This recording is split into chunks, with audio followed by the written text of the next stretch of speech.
Okay, so I'll come on to indoor, outdoor very quickly shortly. This is the mobility. You saw this earlier. And the reason I just clicked on this very quickly was if I click on to the vehicular counts, and it's just something to bear in mind, okay? So you can see here there's areas of purple and then the lighter areas. If I scroll over the legend on here, you'll see that, if I just control the mouse, you'll see if I put it over that, you'll see logically there are some roads beginning to appear on the system. And it's logical that vehicles are traveling on the road, okay? Hopefully most of you agree to that, and most of you drive in that way, okay? So what that's telling me is there's more traffic on the roads than there is not on the roads, which is a good thing, okay? When you come to pedestrian, okay, let me just take this off and let me put the pedestrian count on, stationary count, okay? What does that say to you? You see, immediately to me, that says to me, hang on, the stationary people on the roads. It's not actually true. If I roll over that legend, you'll find out this is the highest out of the legend, not the bright stuff, okay?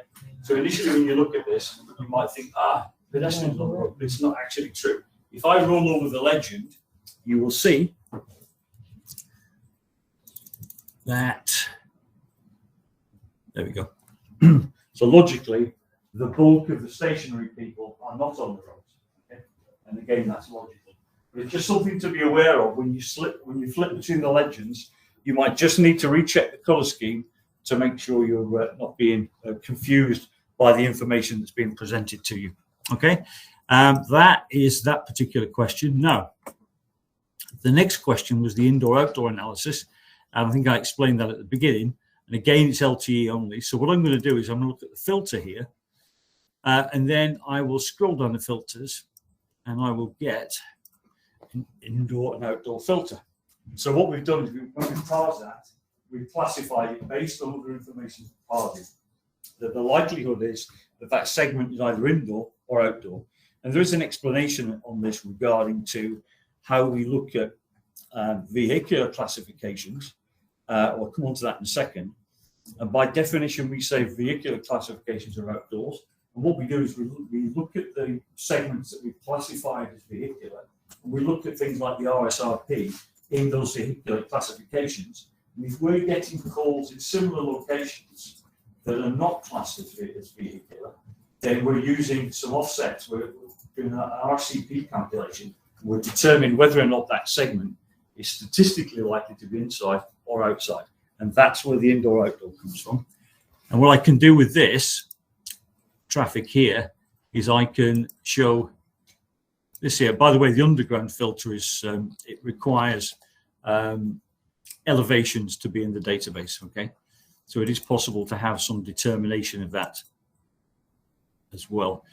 Okay, so I'm now going to run that based on indoor-outdoor, and I've classified them as indoor. And hopefully, well, we may not see a change here. We might see a change in vehicular. So that's going to run off. So now that's going to give me that that raster map, that KPI map for people who are statistically likely to be indoors. And that's the indoor and outdoor calculation in Geo. And any second now it will return the results. There we go. All right. So suddenly that map changes significantly. Okay. So I'm now going to the stationary count, and wouldn't surprise me if that is almost virtual. Yeah. Okay. That's the stationary count now. And you can see there that highly likely that statistically those bins are now occupied by indoor.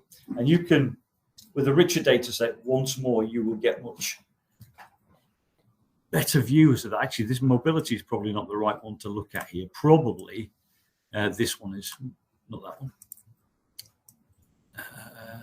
Did I put the other analysis on there? No, let's do it very quickly. Let's go to the performance KPIs here, and let's filter this by indoor.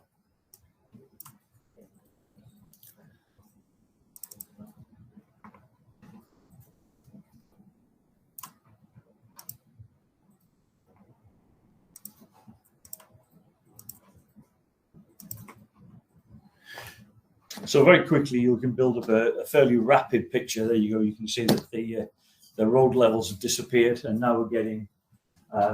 This is the centre of Brussels, by the way. So we're highly likely now that this is our high indoor traffic within that city. Okay, hopefully that is fairly clear, and it's relatively straightforward. LTE, you can filter for indoor and you can filter for outdoor. Okay, there was one more question that came up. Oh, one second, let me just clarify something. So, do you remember our mobility classifications? We had stationary, pedestrian, vehicular, and high speed. And they talked about high speed being more than 100 kilometers an hour. That's absolutely true, it is. But the segments which the subscriber are classified as vehicular are those that we believe are moving faster than 3 meters per second or 7 miles an hour. So anything below that would be classed as pedestrian. And for call segments in which the subscriber was stationary or occasionally moving backwards and forwards, and that can happen in geolocation, especially if we're geolocating different segments, we can actually get a movement of X and Y. And I know we made some improvements to that in version 14 to try and reduce that movement. So stationary with very slight movement, and where we believe it's below 3 meters per second is classed as pedestrian. Okay, that's the figures. They are also included in the technical guide that I mentioned earlier that I'll get sent out to you. Okay, I think that covers the bits we missed this morning. There is one more question that came up over lunchtime, so I've done a brief presentation on it. I thought this was the best way to address it, and there you go. That's the answer to the question. I don't know who asked the question, but yeah, that's how old I am. I know apparently it's been the subject of some discussion, so there you go. Let's get it on the table. I'm 61. Okay, good. Thanks for listening. Right, don't save. I don't think I'll need that presentation again, hopefully. So let's go back to our desktop.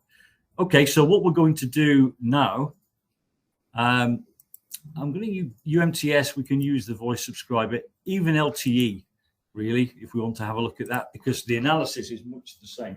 Okay, so what we're going to do now is to get some usage out of this. So who should we have it first? What do you think? What I'm thinking is that somebody could come up and run us through a worst end cell, find the worst cell for drops, run the RF KPIs on that and see where the drops are. Have a look at that. Stop. Yeah. So we'll do a cell troubleshooting session. Let's kill the analysis here. So we're starting from scratch. All right. On UMTS. So who should we have doing this then? Got any volunteers?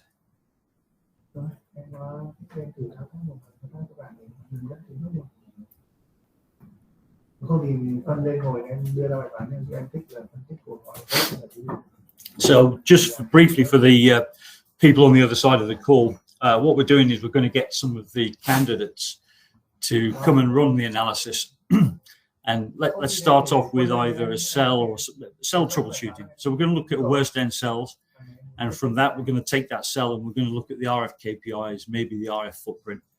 So we're just trying to get a volunteer this end. Anh chị ơi, để mọi người thực hành với hệ thống này thì có anh chị nào lên để thao tác ở trên, tức là thao tác ở trên này thì nó sẽ lên cái chiếu để mọi người cùng xem ấy. Anh chị nào lên để thao tác ạ? Trực là kết nối vào hệ thống. Kết nối hệ thống test này thôi để mình làm cho nó quen nhé. Hệ thống mobile phone thì sang tuần mình sẽ có những ca cho từng người thì mình để tổ chức cái buổi online, ở trên online thì ở đây chỉ mình để nắm các cái thao tác chức năng chính của cái mềm. Anh em để đưa ra bài toán anh em cần phân tích cuộc gọi rớt trong khu vực hay là cần phân tích cái best cell hay là worst cell gì đấy thì làm thử thì bây giờ các anh có những cái phát sinh tự đầu tiên mình nghĩ là cái chức năng đầu tiên mà anh em thứ nhất đấy là hay các cái phản ánh của các sếp ấy, là mình phản ánh biết thì anh em trai IC thì nó gồm có mấy cái check xem là nó ăn vào cell nào chất lượng làm sao, rồi thì nó có bị KPI của dây gì không, lỗi lầm gì không, code flow cái thời điểm đấy nó bị câu trả lời theo MC. đấy là cái đầu tiên. Cái thứ hai là ví dụ như là quanh một khu vực Twitter này nhỏ như bạn cái sâu ấy, nên là đánh giá là vùng phủ khu vực đấy này, nhiễu nhủng các thứ này, khu vực sút nọ các thứ ấy, cộng KPI đưa ra khuyến nghị. Đấy là hai chức năng anh em cũng hay dùng. Ok, thế thì Quân sẽ lên. Ngoài ra thì còn bao cái chức năng gì thì anh em xem anh em thì làm theo từng cái. in chứ về nhưng mà có tra cái in luôn này đây. Test mà đây là có test. Thôi thì sau tính năng phần về sau thì Rồi sau thì cụ thể thì khi mà mình làm quen với phần mềm rồi thì mình sẽ rõ hơn đấy. Hoặc là đến lúc đấy nó có hệ thống thực rồi. Tất cả ví dụ như cái object UMTS cả LT nó tách biệt nhau, nó không liền mạch. Ví dụ như một flow của thằng EV thì bao giờ nó phải, ví dụ điện thoại thì LT nó nhảy xuống UMTS, có nó sẽ nối nó liên tục ví dụ flow nó đi hết UMTS hết LT nó xuống nhảy UMTS. Cái này thì có anh ạ. nó sẽ kết nối, nó sẽ thành một Nó sẽ flow. thành một cái follow hoàn chỉnh cho mình. The only thing I can say is my handwriting looked okay when I was doing it, but from a distance away it doesn't. So if you need any help deciphering this is supposed to be English. Okay. Yeah, they have not mentioned two most often used case. First one is when the big customer claim they need to do MC code change. So we're going to okay. So we want to look at a VIP then. Okay. Let me see. They want to see the function and they want to look up for the specific MC. Okay, right. So we can do that. Step by step from the beginning. Yeah, sure. So you will have that IMSI normally. Okay. Yeah. That's absolutely right. So that was a specific cell analysis that I was looking there. So yeah. I was just trying to find an IMSI. That's the point. With a VIP, normally we would know what the IMSI was. I'll tell you what. Let's get somebody to find an IMSI in the subscribers, and we'll take it from there. How about that? That will allow us to look for the, I wouldn't say worst end subscribers. We can look at the subscriber analysis. Let me get an IMSI. It's easier that way.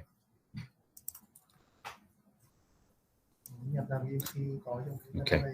So I'm just going to get an IMSI here by pulling out the top end subscribers. Okay. So in this case, we're going to take this subscriber here because he's got a lot of calls.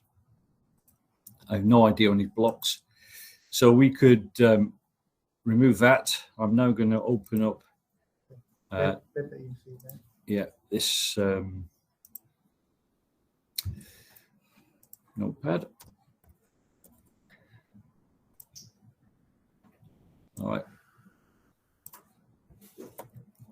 Okay.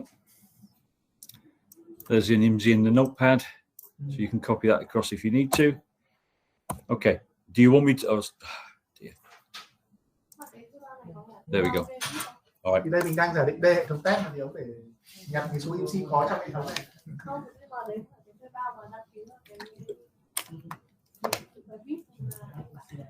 Đây là hệ thống giả định mà test về sau em biết là hệ thống giả định rồi, nhưng mà trong hệ thống giả định này nó cũng có profile VIP đúng không? Em vừa demo VIP thì là do em gán nó vào cái nhóm VIP thôi, có gì nào.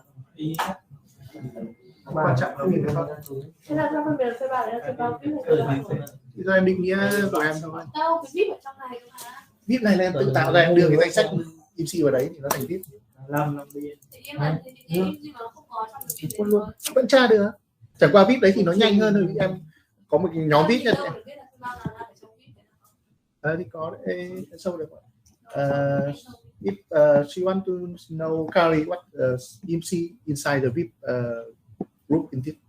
Okay. You can see. So what we haven't done is we haven't added a specific group here. So I don't think I have the admin function on here, but I'll have a look at it.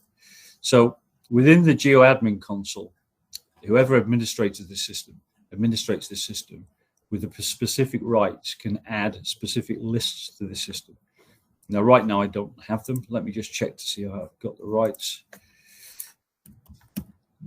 Thực ra lúc em nhập danh sách list Okay. sẽ có cái file luôn, file Excel, em add vào file Excel danh sách là list thì nó sẽ input đầu vào cho cái phần này. All right. Okay. Em So, cái file đấy luôn là nhanh nhất. so this is the admin console. Let me Thì em just. phải tự động nhập ít gì á? Đúng rồi, ban đầu em phải nhập vào, làm sao phần mềm nó tự nó quy định ra là list. Thế em anh bảo bình thường anh tự collect ra IMG trên hệ thống luôn gì? Không, tự ra cái vip cái gì. Em định nghĩa IMG nào là VIP, em phải tự định nghĩa. Vô cái thuê bao nào mà thuê đất. Chị đang nói thuê bao thường thì là không cần đăng ký gì, có hệ thống đúng không? Rồi chưa là gì cả. Không cần không đấy cả, ví dụ tự nhiên một khách hàng bất kỳ người ta yêu cầu nó chỉ tích số IMG lên hệ thống search được đúng không? Được. Thì cái danh sách IMG đấy thì nó đang ở đâu, chỗ nào, và danh sách VIP đăng ký nó ở đâu thì nào khác nhau. Như nào luôn ra tự dậy với lôi ra thì là danh sách gì? Chị thường. Ông ấy lấy nãy là lấy một cái ở trong một cái list gì nhỉ? Thế đâu chỗ nào là danh sách thường tự kết Không rồi thích vào cái tốt. Danh sách thường thì cần gì danh sách em, nó cứ từ CDA nó ra. Con cái là CDA thì anh cũng import ra thì làm sao mà search được rồi. Nó search được từ đúng rồi. Có Thì cái danh sách đấy thì anh sẽ đưa vào cái viết cái này hiểu không? Em có phần mềm nó sẽ có cái chỗ định nghĩa một cái import list name này. Em sẽ browse đến cái đường dẫn. Đây là import để mình define cái vip đúng không? Cái file đấy mình điền vào thôi, điền thông tin. Thì em đang bảo anh là thuê bao thường thì làm gì có import thì phải tự import lên Thường search. chắc không mình thuê bao thường thì nó Tra trực tiếp từ database từ câu chay. À vâng, ý là trả công chay như nào? Chay ý em Phương bảo ví dụ có một cái MC của em ấy em gõ cái vào rồi Và đâu để gõ lên Ok. search. rồi tí nữa chắc Chị tí nữa sau cái này. tất nhiên là đều gõ cái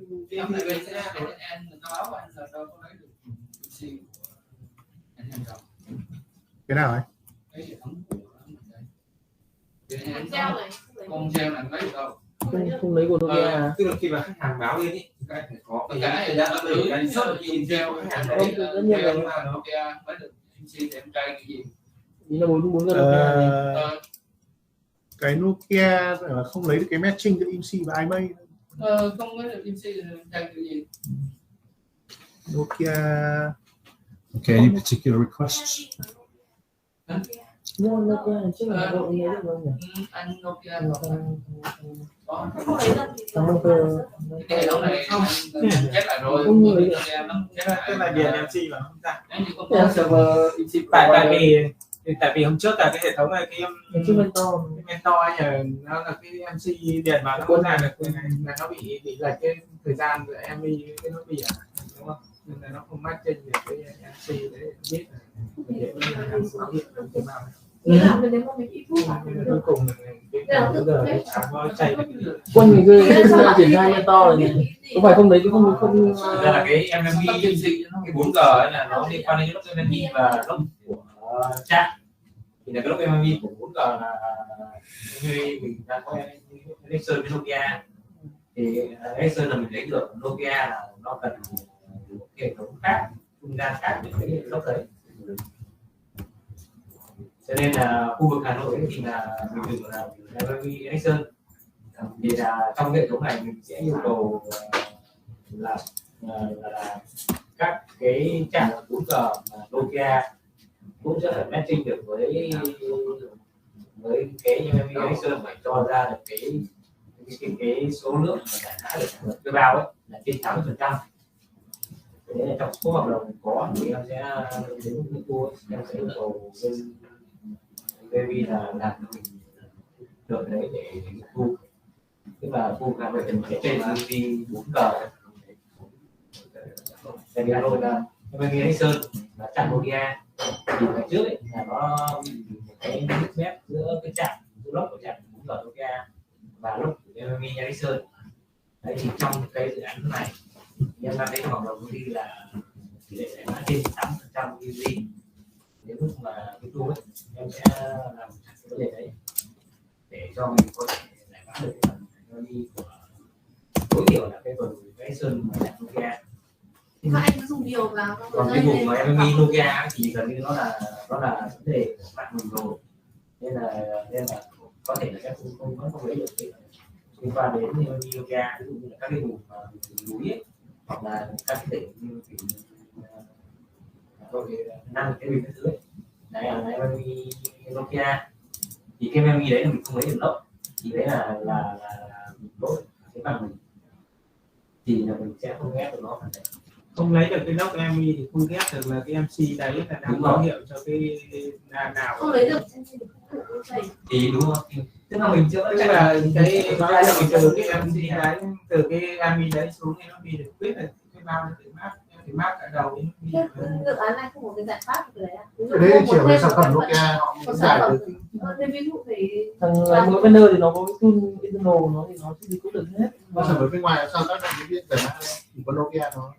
cái việc một clip là một nhưng vòng clip ở đấy rồi.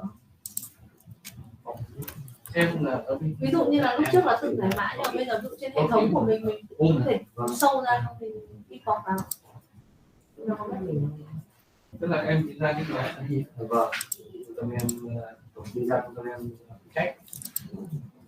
Just gonna bear with me as I remember how to make a VIP file. cái vấn đề về xử lý cái vấn đề IC của Nokia như vậy thì lưới họ sử dụng cái Nokia Việt Nam. Cái vấn đề này Thì không dùng được. rất là nhiều Nokia, con Nokia bây giờ Nokia có giải pháp không? Chưa có giải pháp gì cho cái phần trong Nokia. Vấn đề là địa bàn đặt Mình cái không có cầu giải á pháp là như thế nào? Thì bài đấy trong nó phát triển người ta giấu đi bây giờ. Nó phải đáp ứng không? không có thằng Nokia đúng rồi, mới rõ. Nó nói rõ là không đúng không? Tức là không đưa ra cái yêu cầu đấy trong đề bài. Có đề bài có nghĩa là người ta có thể thực hiện không thấy Đúng rồi. Thế nên là ngay trong cái đầu bài nó không nói rõ cái MV của Nokia, hay là nó MV chung? nó nói chung thôi. Nói chung thì nó phải đáp ứng. Just bear with me. It doesn't like the format of my my VIP file, which is a CSV. I can't remember what the contents are. So what we're trying to do here then is to locate a VIP. Yeah. So that's what we want to do, is locate it, troubleshoot a VIP. Yes. Yeah, for specific IMSI. A specific IMSI. Right. Okay. So what would normally happen is that your administrator uses this console and uses list names and imports a VIP file in here. Okay, now I can't remember exactly what the contents are of the VIP file, whether it's an IMSI IMEI or just a list of IMSIs with a, let me have a look at the, okay, so I've got, I've got the VIP, I've got the IMSI here. And what we do is we just save this as a text file, and then select VIP out of the filter types and then import. Okay, I go off here, I select my file, which is the example VIP, I open it, and this tells me here, this gives me the IMSI. Okay, so I'm going to make a list here called VIP. Now, what would normally happen is you'd have multiple VIPs in there, so you'd troubleshoot anyone from your VIP, or you're using this VIP IMSI. Now, I think the issue is here that I've got the incorrect format of the input file, but that kind of doesn't matter now. What we will do is we'll just search for that particular IMSI, and we'll look at using list names once I've worked out what the file format is. So we know a specific IMSI here, so let me close this down.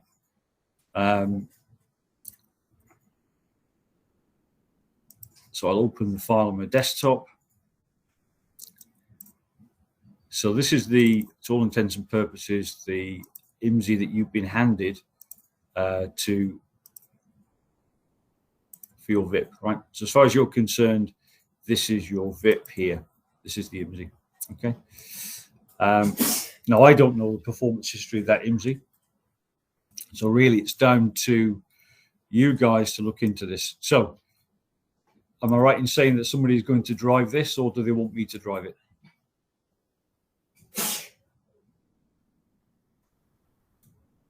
Come. Do they want me to drive this, or do they want to drive it, to operate this? Yeah, we have a volunteer. Excellent, well done. Round of applause. for the volunteer.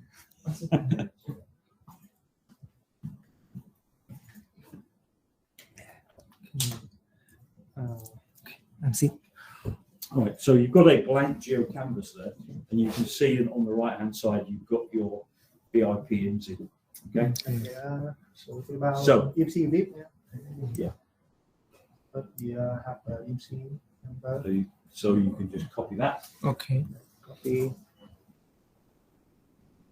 Okay. Okay, we can go into subscriber and sell, and we can actually, we look at a number of things. We can look at, depends what you've been reported about that IMSI, right? So what do you think that the IMSI issue is, or do you just want to evaluate its performance? I suppose he claimed that we have many drop code. Okay, all right. So why don't we have a look at the points of this particular IMSI? Point in Yeah. So we can look at go into points. this one. And if this IMSI has been saying to you, I had many drop locations. So you've got two options here. Remember what I said earlier? You can either use this on a map or you can use this on a table. Now, I would suggest right now the table is the best option. Yeah. So if you drag that drop locations, just drag it onto the canvas. Drag. Just click and drag that. Drag it from here to Drag there. that onto the.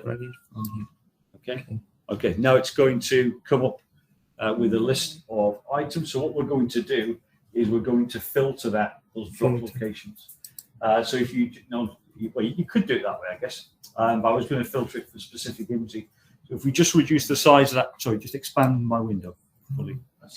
Yeah, maximize that. Okay. Now you'll see the little triangle in the bottom right-hand corner. That's your filter editor. So the one at the bottom, on the very bottom row here. So that tells you that the analysis is run, and that's the filter next to it. Okay. So what we're going to do is bottom right-hand side. You see the grey triangle? Yeah. So double click on the grey triangle. Okay. Nothing. Yep. No. Double click that. Nothing here. Filter, yeah. Okay. Or you can double click to open it. Okay, so now what you're going to do is you have an IMSI here, not an IMEI. So your subscriber is the IMSI. So you're going to add the subscriber. So click on to add. Okay. Okay. And now you can put it in there. So Paste it in. Okay, it'll go off. It's not found it, but don't worry. Add it as the filter on the right-hand side. There are two options with this. So just paste it in here. Yeah. And in this one here where it says add a filter. Okay. No, in here, just click it into that empty box there. The empty text box here. Just put the cursor in there. Yeah. Okay. And paste. There you go. Now don't forget to click add. Okay. That's it. Well done. And now you can hit OK. Okay. Now you can apply and run. That's it. Yeah. So what you did the other time was perfectly okay, by the way. You could have filtered it in your own search for it. That's absolutely right. But what we've done now is we've filtered the analysis specifically by that IMSI, and actually didn't find it. So I'm wondering if so it could well be that particular IMSI didn't have any drops. Okay. So the way to prove that is to minimize this analysis here. Use the minimize. Okay. So it could well be that whoever told you the IMSI was having dropped lied, and perhaps he hadn't had any drops. So just drag in locations into there. Drag here. Yeah. And do the same exercise with the filter.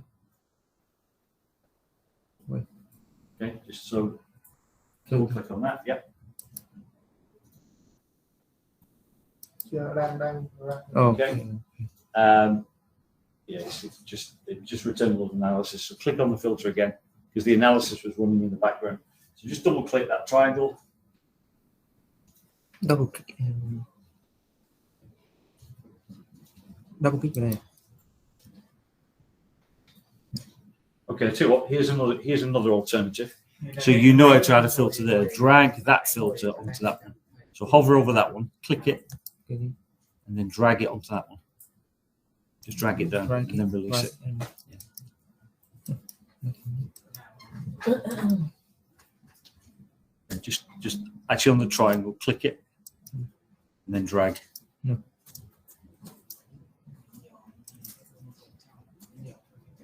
Cannot No, right click. I'm not giving you the. Yeah. All right, let's have a look here. Drag it across. All right, my apologies.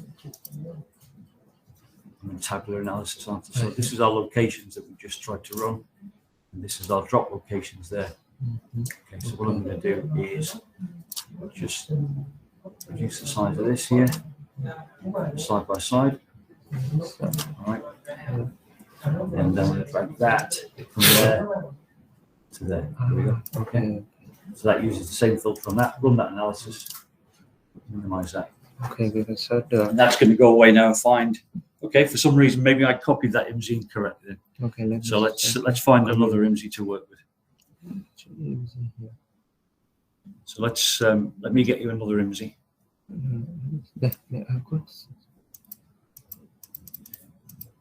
Okay, just drag for me from the point. So you scroll down on the left-hand side in the data.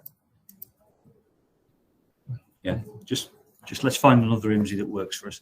Just scroll down there so you find the point, the fairness category. Just scroll down here. Scroll here. Yeah. Okay. So we're just going to get an IMSI that works for us. So what we'll do is here we'll look for the worst end subscribers drops. Okay. So just drag that onto there. Okay. Correct. Yeah. Just drag the analysis, and that will run, and it will give you the top end subscribers. Right now we know full well that these guys are dropping. So just right click and copy any of those IMSIs. Okay. Okay. You can close that analysis down now. Close here. Yeah. Okay. Close the. So locations you can now filter by this IMSI that you've got. Okay. Filter. Lấy tạm cái con đấy Okay, có nhiều filter. drop không? So you can clear that. Top subscribe. Just that your subscribers know at the top because it's filtered. See it? Subscribe. It's here. Yeah. Edit. Okay. Yeah. Okay. So you can select that. So you can deselect the one, yeah. but you can add this one. See? Move on here.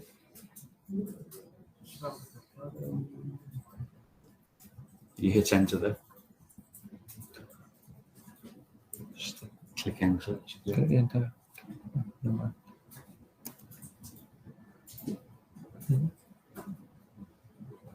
So that's what's up. All right, so let's just clear that for the moment. Delete. Okay, so this is going to show the N items here.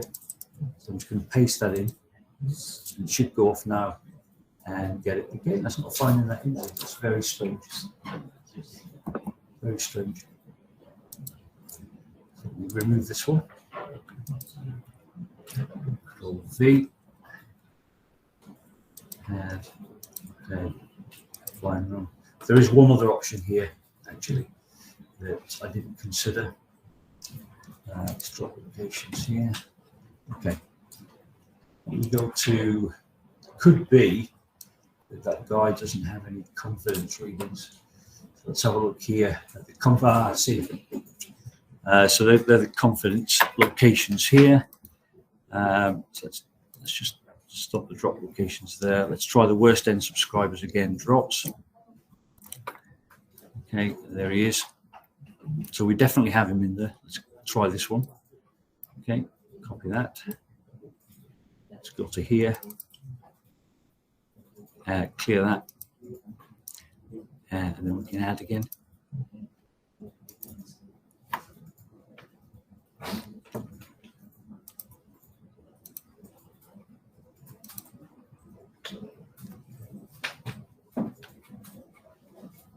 Okay, this time it's run. Okay, so basically what we've done here is we just copied this worst one out. So if you'd already been given the IMSI, you could just go straight to locations. And that now gives you, if you scroll across, if you minimize the left-hand table or close it, doesn't matter. Okay, so you can have a look at the locations on that guy.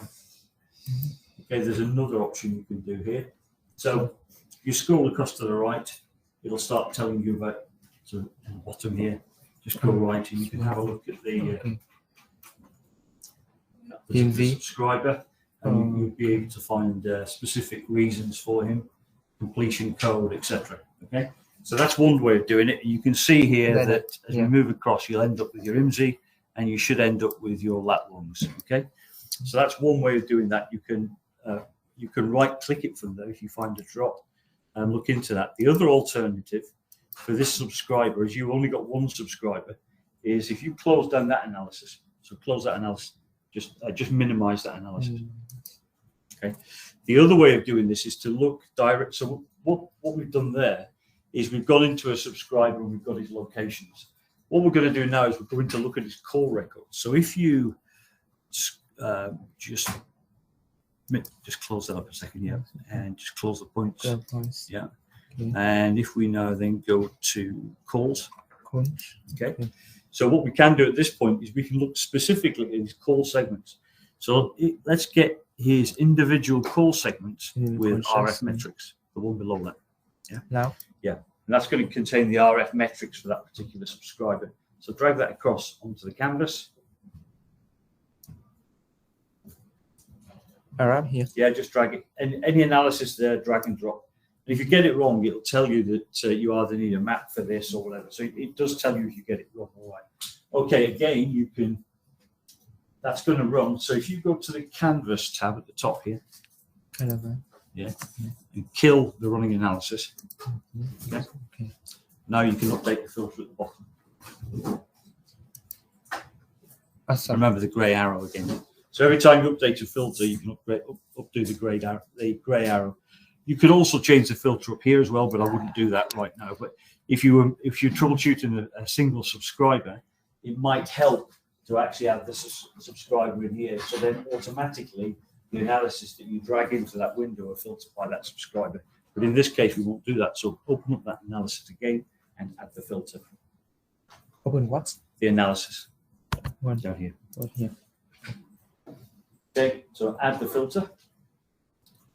That's a filter. Yeah.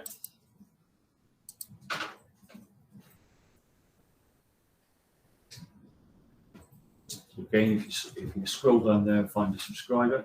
Subscriber. Sorry, you've got the wrong one. But just close that filter editor. Just close the editor. We need the other analysis. So there's two analyses up here.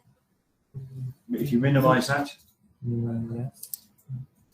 Okay, right. So what we didn't have is the call segments. So that's the one we need to drag that call segments across. Okay. The one with RF metrics.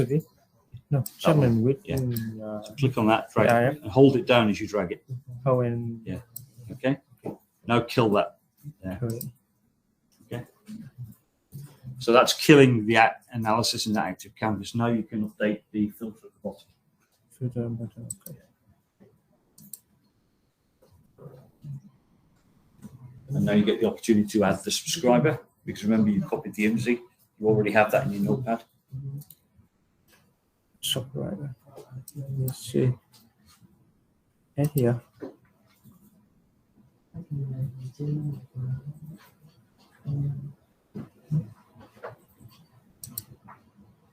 Okay.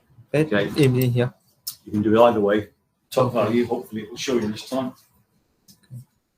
Add here. And add the value there. No, it's empty. No. You just go into edit. Em có em search thử xem có. Không, ban nãy là nó chưa phân, nó mình đang dừng stop cái running cái latency của nó rồi. Thì nó sẽ không ra. Okay. Yeah. All right. So it looks like it's done now. Just scroll to the right using the bar at the bottom. That's it. If you keep going to the right here, at some point you will see the IMSI. And that should have been the IMSI that you copied across. Okay, you've now also got his IMEI if that helps. So scroll across to the left again. Left, okay. Right, so just hold there a second. Okay, so these are all his call segments. So if we just scroll very gently to the right. Right. Okay. And what we're looking for is the end classification in the top header. So if you just scroll to the right there, that's fine.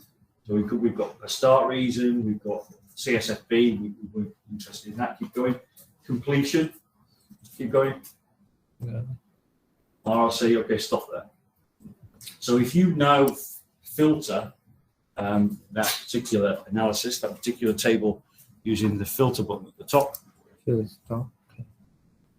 select that, and then very quickly you'll see you've now got a drop down.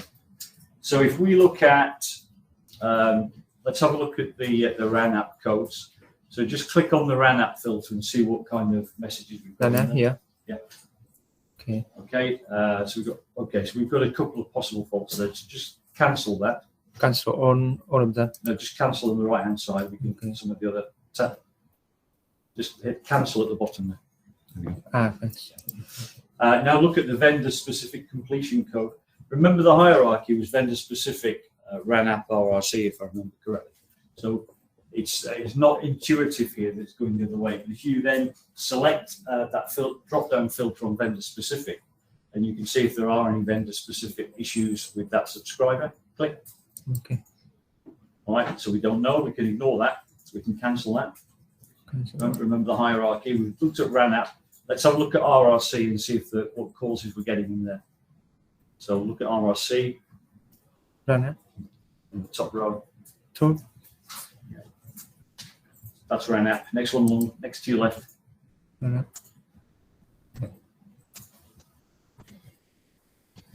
And just cancel that. It's the next column to your left that you're after, which is RRC. There she goes here somewhere. NNC. Yeah. All right. So there's some signaling connection re-establishment there in the RRC that we could look at, but I think we should cancel that now and look at the RAN app. RAN app. Okay. What we can do now is we can deselect continuation. Deselect all. Yeah, just deselect them all and add the release due to UE generated signaling, and the next one down, which is the timer relocation expiry. Sure. That's it. Yeah. So just click on those. Open that up. Okay. Okay.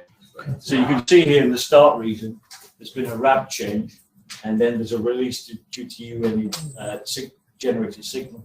So that signal's come from the UE, so we probably won't look at this. The important ones for us, I think, are the 1, 2, 3, 4 examples there of the relocation expiry. So what you can do is have a look at the, let's have a look at the RAB change ones. So click on the RAN app. Sorry, my apologies. To click on that, so that line here, just click on the line. Let's take the second one from the bottom. Just click on that. Here. Yeah. Now right click. Right click. And then from there we can show call drill down layer 3. Layer 3. Yeah. Okay.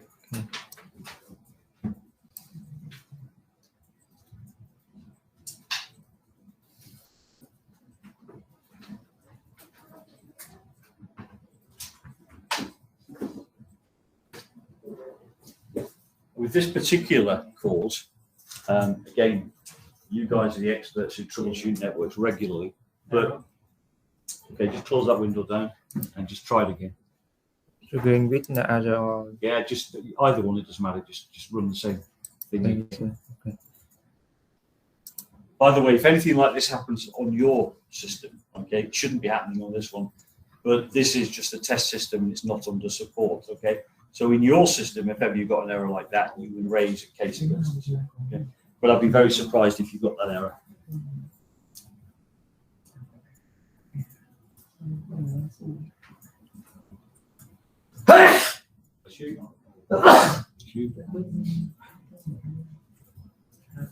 Okay, here we go. Interesting. Do you notice now we've got 53 events on that one? I was saying earlier that you'd start to get much more events when you've got more data. So here we've got the last 15 seconds of the call. Yeah. So you can see there in the controls, what you're doing is you're looking at the last 15 seconds of the call, which is okay because it's a drop. There are times perhaps you want to look at all of the call, in which case you would select the whole call. The whole Yeah? call. So you don't have to do that now. What you can do now is scroll down. You can maximize that window. Sorry, it's probably the best way to do it. Top right hand side. It's the standard way you would maximize a window. Okay. Little box at the top. Okay. Yeah. Okay. Let's have a look also while we're here. I mean, it shouldn't be a particular issue. Okay. What you can do now is you can look at the layer 3 message, although the message does say it's the IU release request. So we will have the code in here that tells us that a relocation timer has expired. If you click on that, okay, and if you scroll down there on the right hand side, yeah. So this is the specific message code. There's a release request, and there we have the value in there. The timer relocation has expired. Okay, if you're getting lots of this, then that's an optimization point, I think, for your relocation timers. It could be that he's in some kind of strange coverage area too, of course. Just scroll back up on that bar that you're on. Scroll up. Yeah. So you can see here on the services, he was PS with interactive in the background. Sorry, now close that window down. Okay. The window behind this, go to core properties. Okay, so here we are. This is all about the subscriber when this segment started, where he was, the particular start cell. It might be worthwhile just copying that cell ID now and putting it on the notepad. Yeah. So, no, that's the RNC, so look at the cell. Yeah, yeah, that's it. Copy selected cell, and then paste it in. You need to minimize some of that. Okay. The hierarchy there. Find the notepad and paste it in there. Yeah, you might just need to minimize the geo window here. Okay. And then there's your. Okay. So that's the cell that you were on when your VIP made his drops. Okay. So go back to the layer 3, which has disappeared now, isn't it? It's here somewhere. So maximize your geo window again. Yeah, just maximize that window. What's the window? Yeah. Yeah, so okay. And your layer 3 should be somewhere, maybe it's hidden behind the geo window, so just minimize the geo window completely, because it could well be that it's hidden behind it. Normally it doesn't do that, so just click on that one to minimize. So normally what happens, no, it's not there, you can open it again. Yeah, okay, there it is, that's it. It was at the bottom. Yeah, so if you hovered over that, you get the option to raise the layer 3 on geo. Okay, so we've got that one there. So we looked at the properties. We've got the segment start cell, so we're going to have a look at that later on. Now you can just scroll down this. Let's have a look at anything else, any other information that was there for us. So just scroll down and see what we've got.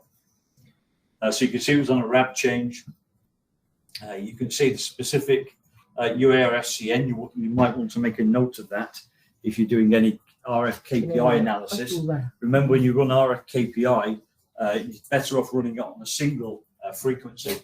So it's just worthwhile making a note of that while you're here. Extra information.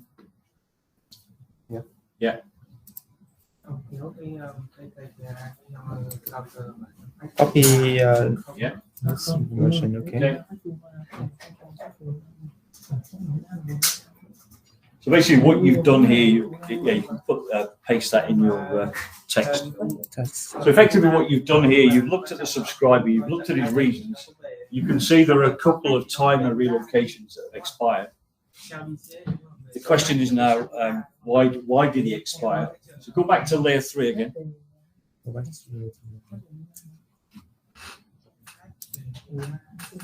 Okay, just use the layer 3 tab here. Yeah. And then drag from this side, drag this graph onto the center of the screen. Grab here. Yeah, that's it. Okay, so there's no RSCP data in this call. So basically, he wasn't in regular call. He was on the PCH, was the physical control channel, whatever he was doing on there. So we know that there's no RSCP data, so probably a relatively short drop. Another way we could do that is retrieve the messages for the whole call. So let's have a look. Which level access? Okay,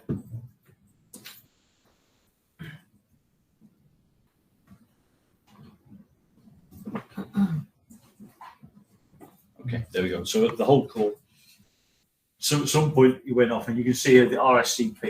It looks to me like it's running out of coverage. Yeah. So from this, you would probably say on that particular cell, there's poor coverage on that cell, and we might want to look at the RF footprint on that cell. So we'll take it a little bit further and look into why that subscriber was having difficulties. Probably more than he was having difficulties too. But remember, we've only got a small data set. So we could now have a look at that cell and look at the RF KPIs for that cell.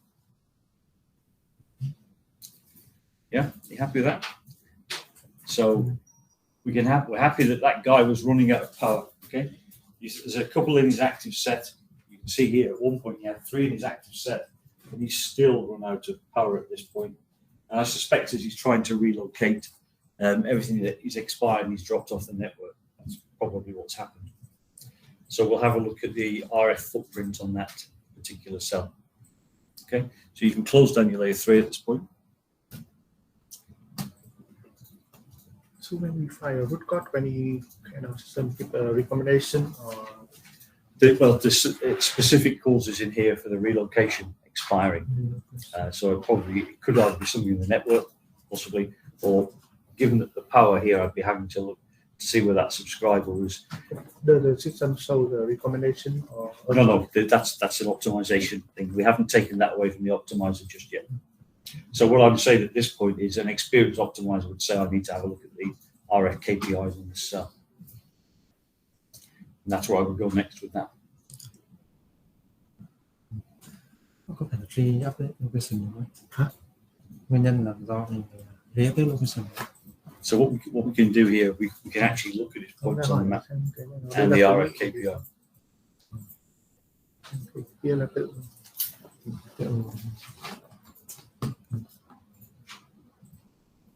Okay, are you happy to look at the RF map?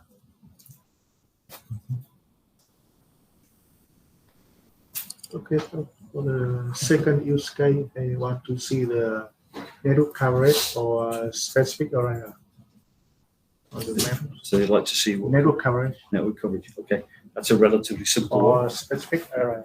Okay. So you can close down there now if you're finished. That's okay. We'll say the follow on from this. So sorry, can you show LT and UMTS layer 3 spaces in One code. this one? I Multi could. technology code. I can, however, I can't in this instance. So basically, both of these data sets are in Belgium, but they're in different days. So the LTE set is in October, and the UMTS set is in November. So I can't make a link between the two because there is no. So if this guy had gone from UMTS to LTE or LTE to UMTS in the same day, in the same call flow, absolutely you can do that. You can link the two together, but not on the 9th of October and the 29th of November. Yeah, not You possible. need one code. Yeah. One code. Yeah, they need to be in hai cái parallel. miền mạng đấy. So well done. It's always this is one of the reasons why it helps to get access to the Hello, system. Isn't it? So just close everything down. Yeah. Nó của họ đa công nghệ. Hiển thị thành một câu column. Nó đang không có cuộc gọi nào giữa hai cái mạng này. Hiện tại trong cái test system thì như nó đang không có cuộc gọi nào. Nhưng nếu có chắc chắn nó sẽ ghép. Lấy cái Drivetest bình thường. Không sao được, với hai cái đấy nó hai chế vào một chế vào một. Well done. It's never easy with everybody watching you. It's always more difficult when everybody's looking at it. So currently on our test system, we don't have the multi-technology code. Sorry, say. Currently on our test system, we don't have any multi-technology code. No, it's all in different days. Different day. Yeah. Not in a single code. Yes, it's not a contiguous data set in that dimension. That's my meeting. We can close that. I've no So intention. in case now we want to filter out any single code with multi-technology, how we can do? I know that we have no code, but Now we want to filter out to fly out. Well, what you're going to see here is you'll see somebody operating in the UMTS domain. And if he disappears on there, he's handed into another technology, that's it. He's gone from the UMTS domain. So you will either see him in one of the other technologies. Yeah. That makes sense. So the calls we're looking at now are in UMTS. If they were handed off or moved via IRATs, then we would see that in the call flow and we would be able to follow it. But we can't now. So anything we're seeing now is purely in the UMTS domain. If it was on LTE, came in, we don't really know. That's the key. So the next one is RF coverage, right? In a specific area. Would anybody else like to drive it? Maybe when we practice here and other people will look at it. Yeah. Okay. So what we'll do is, do you remember we were looking at that turn earlier? So we know where the turn is. That's fair enough. So we know we've got limited RF in there. So what we're going to do is, if you drag a map onto the canvas. Yes, recommend.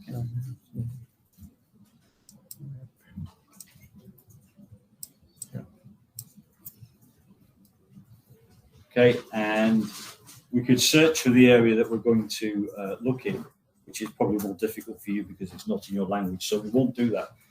What we'll actually do is, I'll tell you what, I'll type it in because it's unfair to make you type things in front of other people. 1 second, can I type? Let me, yeah. So what I'm going to do is search for a specific area. Okay. And that area is, we can use name or It's a big map. Yeah. So I search for the Walloon region Nomer. Okay. And then I'm going to zoom into that, and I should be in. Yes, there's my town on the river. Look, do you recognize that from earlier? So what we're going to do is we're going to analyze the RF in a specific area of that town of Nomer. And the way we'll do that, so imagine normally you would have a massive data in that system. Okay, I know we don't, so let's pretend that we do. So what you're going to need to do is to put a geographical filter around that town. Now there's two ways you can do this. Okay, you can either drag that here into your analysis, which we won't do. We haven't put an analysis on there yet. Or you can draw a polygon. So what we'll actually do is, so just scroll back up so we can see Nomer again. A bit higher. Okay. So we'll capture the main body of cells in Nomer. We'll do that by drawing a polygon. Okay. Ở đây là vẽ cái hình polygon. Yeah. Cái hình đa giác bao quanh. Yeah.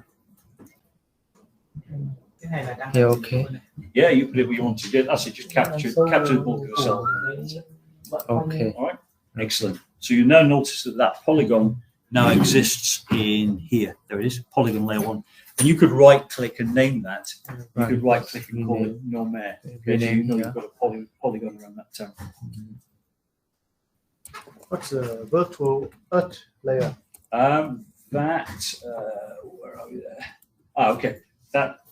This is the bit that switches between the road and the satellite map. Road and satellite. Okay, so now you've got that polygon. So now you've established the geographic area that you're going to run your analysis. What you're going to do is to run the cell KPIs. So you need to go to scroll up. Okay, we're going to look into the call table. And then we'll look at this. If you just roll over that analysis, just roll over the call table. Okay. Yeah. Okay, so we'll drag that call table analysis into the canvas. Okay. Drag in here. Just drag it into the canvas and drop it. Okay. Right, now what we're going to do, that should so stop the running analysis. Okay. So what we can do is right click on test on your polygon. Right click here. Okay. And then zoom to layer extents. Okay, that's it. So now right. Okay, so that analysis ran in the background. We didn't manage to close it down. But what we're going to do is we're going to drag that polygon and put it into the filter for that analysis. So just scroll to the right on here. down here. Okay, okay. This one here. Scroll. Okay, Yeah. okay. Okay, see. Okay. And just scroll back up there so you can see the other. So these are the sub-analysis. So again, there's your filter in this one. Okay, stop there. Yeah. All right. So just scroll it back down again. Well, actually, yeah, just select the filter. Let's not be lazy. Just select the filter. And I'll show you. Select filter, yeah. Yeah. Edit Edit filter, filter. okay. Okay, so if you're not dragging and dropping a polygon, which you could have done, you can actually go into here. So look, go into optional, the optional tab, which is here. Optional here. Yeah. And this- And you'll see in here a geographic area. So open up the geographic area filter. Okay, all right. Okay, and it says here you can use a polygon. So if you just move that filter editor to the right, Bracket. yeah, just Use- drag this across to the right so you can see your analysis. Scroll, Right. yeah. Okay. There, that's fine. And then what you can do is leave that there, scroll so you can see your polygon. Scroll up here. kéo cái graph kéo cái polygon vào trong cái All right, so there's your test. Drag your test polygon onto the filter. Yeah. Oh, okay. There you go. That's it. So that's now showed you the polygon you've got. Again, so you can apply and run. Okay. So that analysis is now going to go, and it's only going to return you the RF coverage within that polygon. Okay. So within this, you can now start to explore that polygon. The one thing we didn't do there actually is with RF KPIs, and I may have mentioned this, but it's worthwhile reiterating it. That map, it looks nice, but actually that's a representative of probably there's 3 frequencies on there. So that's probably not the best way of looking at it. Normally you would look at that on the frequency thing. So if you open up your cold table analysis again, Right. okay, so what we're going to do is we're going to add a different dimension to this. So edit the filter. That's filter. Yeah.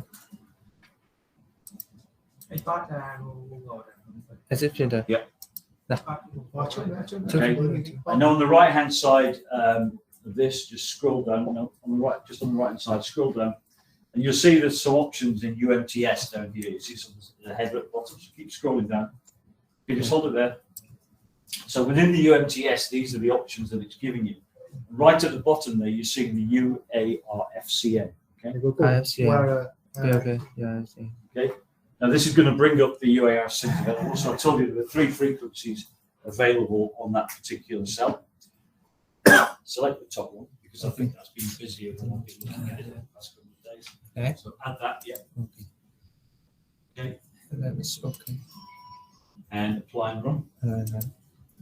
So now the KPIs that it's going to give you are going to be specific to that frequency layer, and that's the important thing here. So if you want to have a look at, let's have a look at block areas. So go to the left-hand side here, scroll down there, so you can see all the sub-analysis.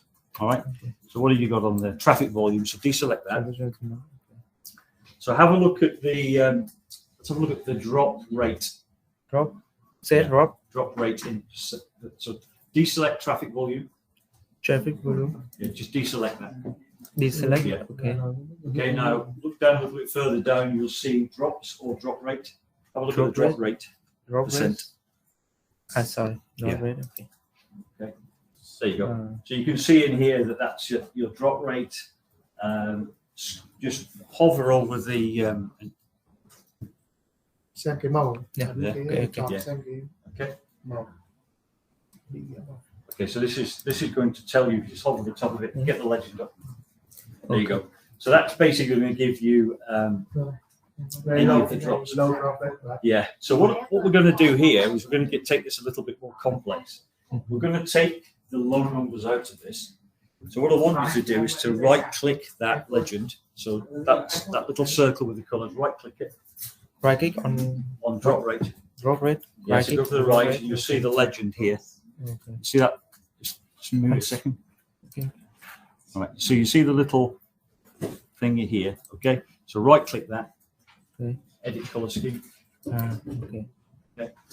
So I'm not really interested in relatively low numbers of drops here. In fact, I'm not even interested out to 20. So select 2. So you just select the top one. Top one. Yeah, and then Remove. remove. Okay. Select the next one and remove. Cái thấp Yeah. He only, Okay, now drag that on. So just move this screen this way so you can see the analysis. Okay. So what you're going to do is you're going to drag that legend there onto your drop rate legend there. Okay. And that will recalculate. So drag it. Kéo vào cái chỗ drop. Không, kích vào đây, kích vào đây. Yep, drag it. Right. Kéo vào chỗ cái Yeah. drop đấy. So you're going to drag it down to Here. there. Okay, yep. Okay. That's it. Okay. That's good. Apply lại. I close. Did that apply? I turned away at the time. Just drag it again to make sure. Close here. No, just drag the legend. Oh, sorry. Sorry. Yes, that's okay. That applied. So if you roll over that now, you'll see the drop rate. Just roll over the legend. Okay. Yep. So that worked okay. And I think what we can safely say is that there doesn't appear to be significant drops on that area. So if you right click again on that legend again. and you recalculate. Recalculate. Yeah. Okay. And that resets the legend. So the next thing we can do is to make it easy for ourselves is to scroll back up again. Scroll back. Yeah. Scroll up here. there. And Down. that's it. Let's go. Now scroll up. Up. Scroll. What I'm going to do is, okay, now scroll across up to the top so you can see the test polygon. That's polygon. Yeah, just a bit higher. Scroll a bit higher. Scroll. Higher. What I'm going to do is I'm just going to deselect your polygon. So you stop there. So there's your test polygon. So move across to the left at the bottom. So move to the left. That's sorry. Just move this, move polygon. this to the left okay, here so you can see there. Okay. Just deselect the test polygon. Just deselect it. Just untick that box. Okay. Yeah. And there we can see. So what we've done is we've removed the polygon and it just allows us to see the results. Okay, so there weren't any drops. So why don't we have a look at the RF conditions in here? So scroll back down again and let's have a look at. It's right now again. Yep. So let's deselect your drops. Okay, deselect. And then select ECI North average. EC. Dưới các chuột. Lại lên. ECIO. Success or Dưới. success. ECIO. Sorry. Yeah. And let's go for RSCP average. Dưới ICP average. RCP average. RCP average.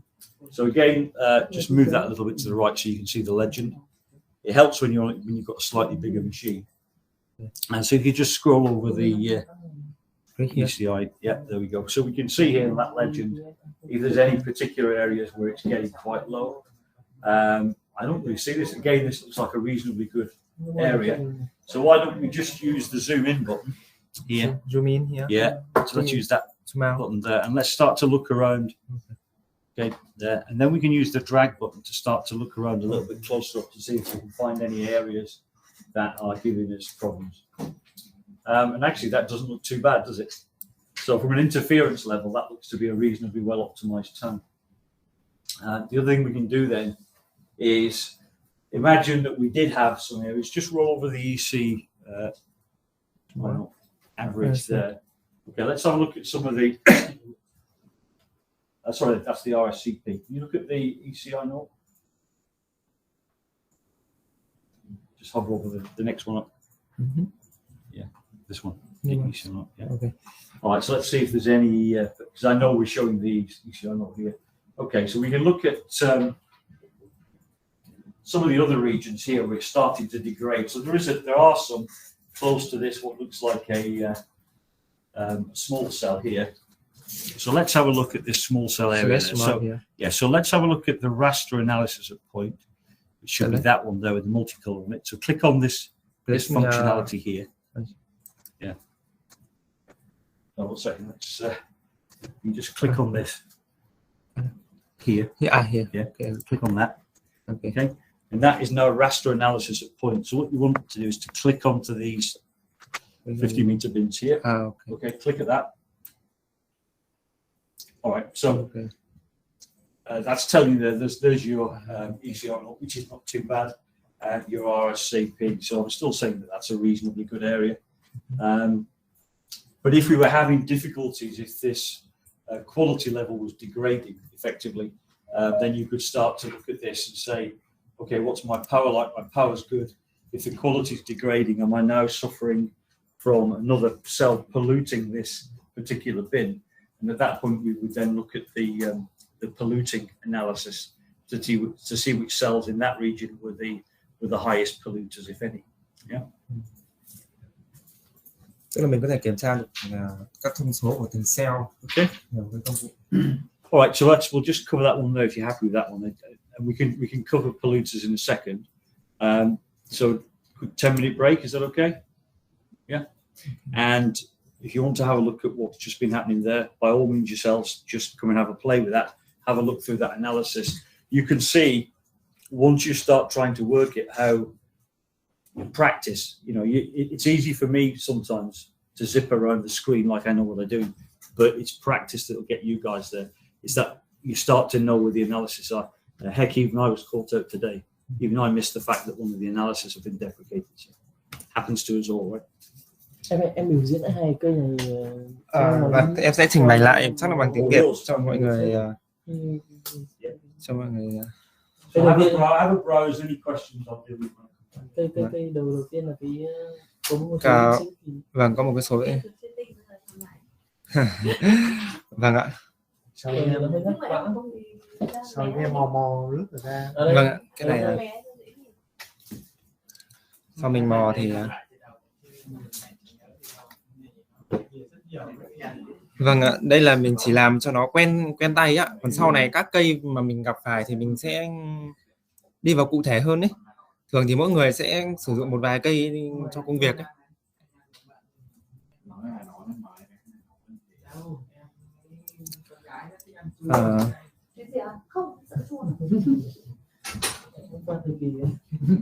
Anh có bạch chuối ngon thì anh ăn mất thì anh phải chuối rồi. Đi vào cái đầu tiên là trường hợp một cái drop location nhé. Cái đầu tiên em vào cái object của thằng Drivetest. Vâng. Để em cho cái analysis đây. Drivetest em sẽ cho bé hết lại nhé để mình tìm như nào vậy.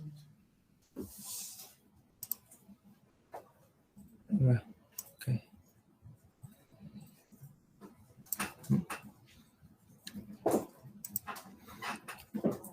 Vì mình chưa có cái EMC của cái thuê bao bệnh drop ấy, nên em sẽ lấy một cái EMC ở trong cái bảng drop có sẵn của nó. Em tắt hết. Mình lấy một cái. Vâng. Tức là vì mình chưa có EMC nên bây giờ mình sẽ chọn một cái EMC bất kỳ để tí mình search theo cái EMC này. Đây mình chọn bừa một cái EMC ở đây này. Vâng ạ.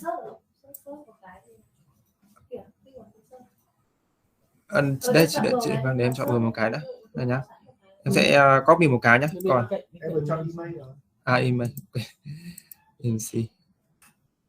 Đây, em sẽ chọn một cái EMC. Đấy, thì bình thường của mình ấy thì các thuê bao nó sẽ nằm ở cái table location này chứ không phải nằm ở trong cái drop location này.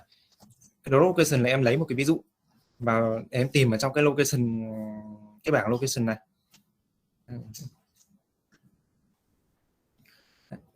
Để lọc theo cái bảng location này thì mình có hai cách. Một là lọc theo cái filter bên trên này, hai là mình vào cái filter này luôn. Dưới này thì nó sẽ có cái filter để tìm.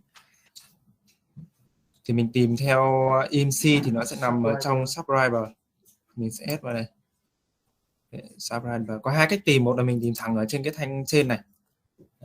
Nhưng mà nó có thì nó sẽ có trên này. Đây là không có. Đây như nó đang chỉ sâu cái 1000 là cái bao đầu tiên. Nó chỉ nó lại không sâu hết thì mình có thể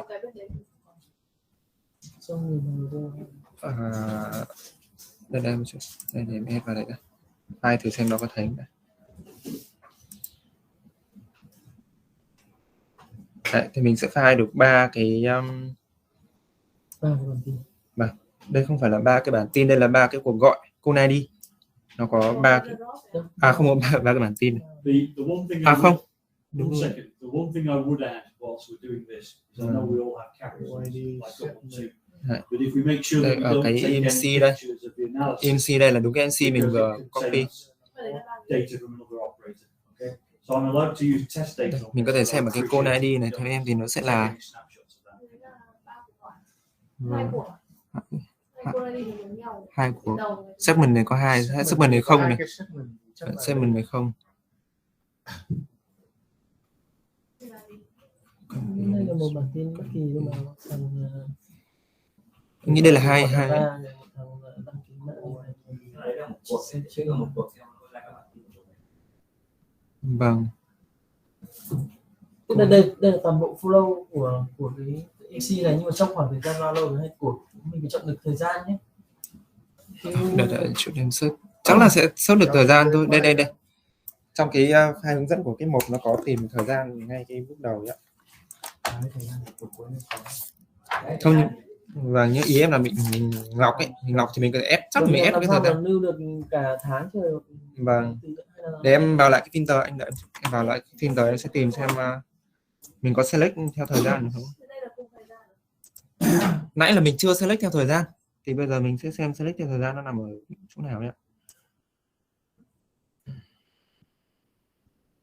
Có không? Đấy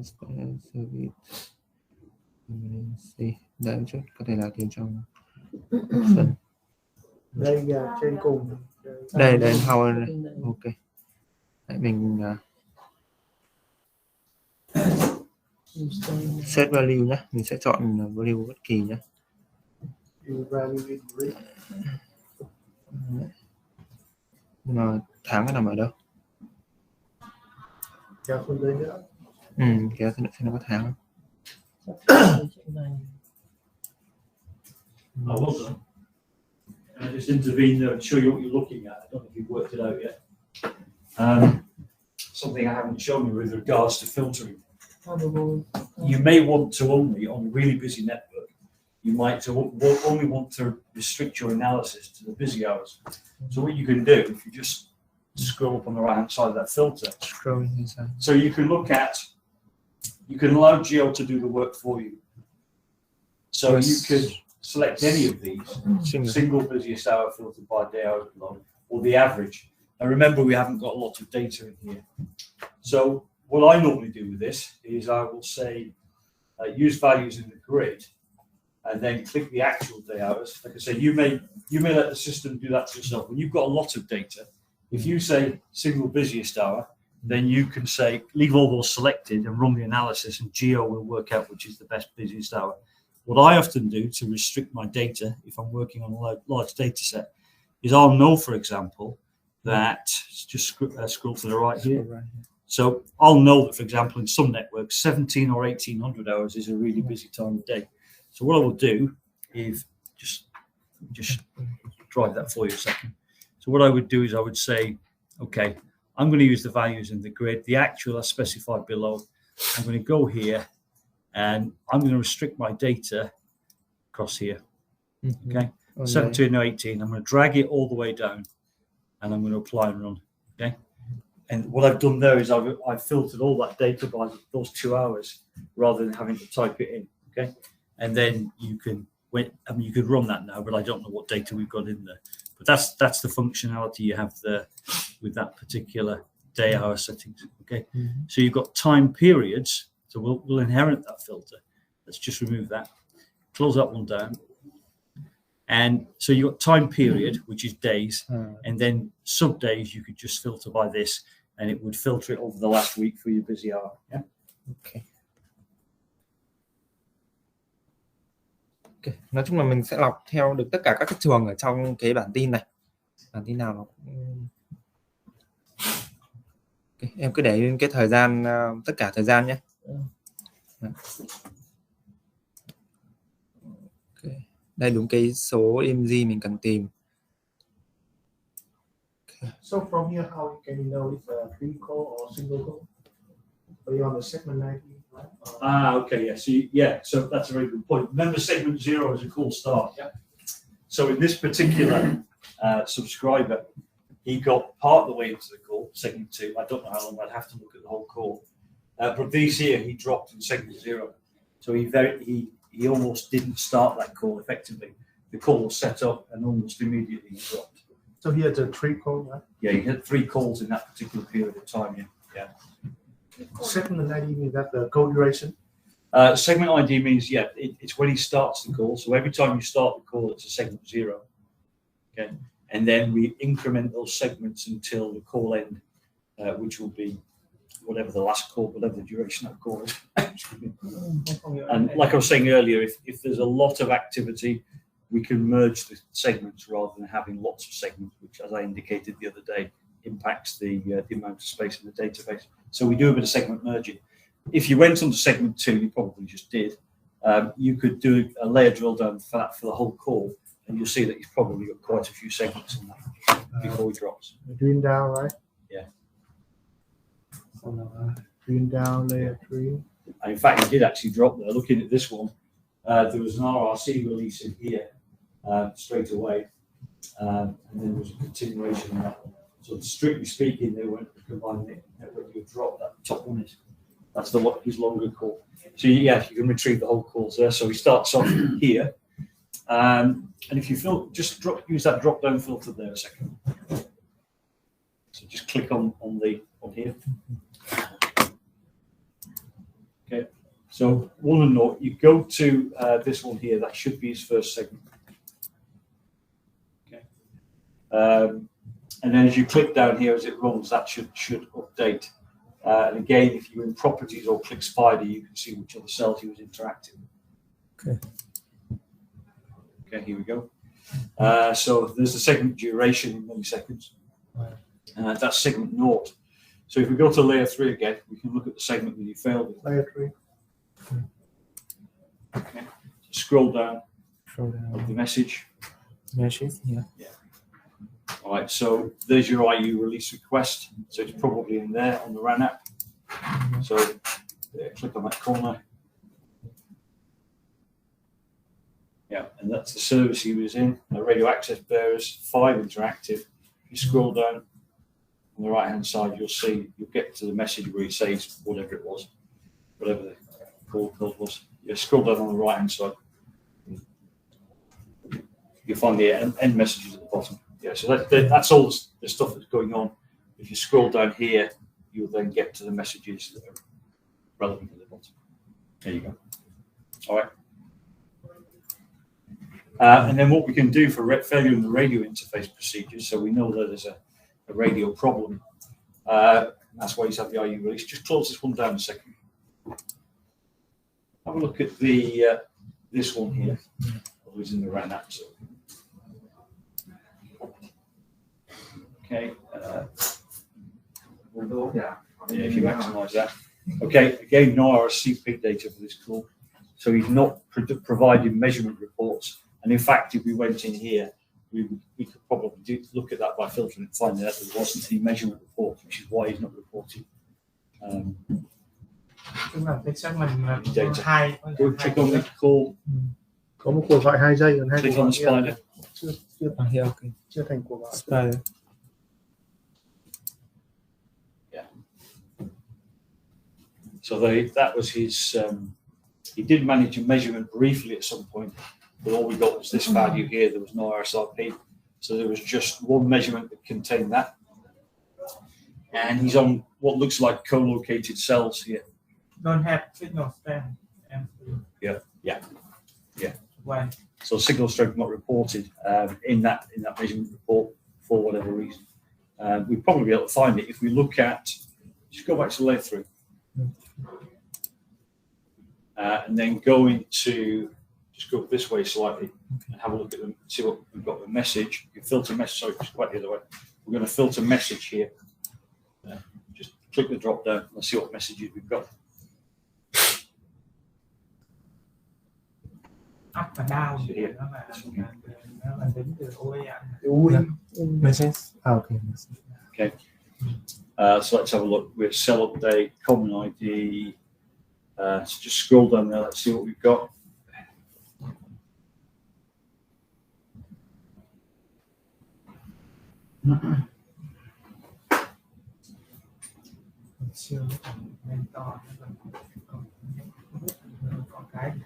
Yeah, virtually no measurements from that device at all. Well, actually none. there was a measurement control message. So just go back to the top, deselect them all. Yeah, deselect. Select all. Yeah, and have a look at the measurement control message. Mesh control. A bit further down. Measurement. There you go. Yeah. Measurement control. Let's have a look at that message. Okay. Okay, so the measurement control message again. Very strange we're not getting a measurement report from this guy, isn't it? He had another cell in his set. Double click vào cái measurement control nó có hiện cái gì không? Yeah, just scroll to the left again and you'll be able to open up that measurement control. Just again on the control bar at the bottom, just scroll to the left. Where are we? Down here. Yeah. And then you can open up. So that's what the text is. So often you would see something like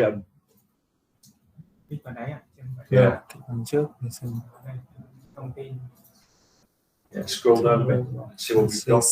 Cell type. Radioactive berries, radio links. So we've got radio link in there. Just scroll down on the right hand side. Let's see what you've got in. From here. So you might need to make this one a little bit wider to see what we've got. So just make the window a little bit wider. Make the just drag that window to the right. Đây là một cái bản tin. Một cái mà đang tích thử một cái message này hiện này. Còn cái bạn của kia sau thì cái kia là một cái action của mini ấy. Một cái action. Hay là thì thử một cái drop đầu tiên nó ra cái gì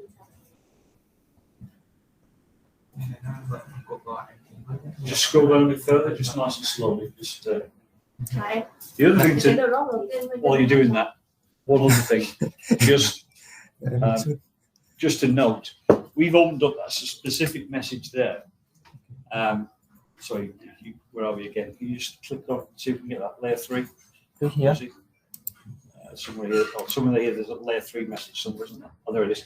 Right, so we clicked on that message and opened it up. Just try again. Okay. Right, something I didn't point earlier, if you're actually going through this message, there's no need to go back to this window. If you use these buttons here, it will automatically open the next message in the layer 3 for you. So you don't need to go back to the main core window. Now, I'm hoping there's some experts in the room here. So yeah. Follow trên bảng.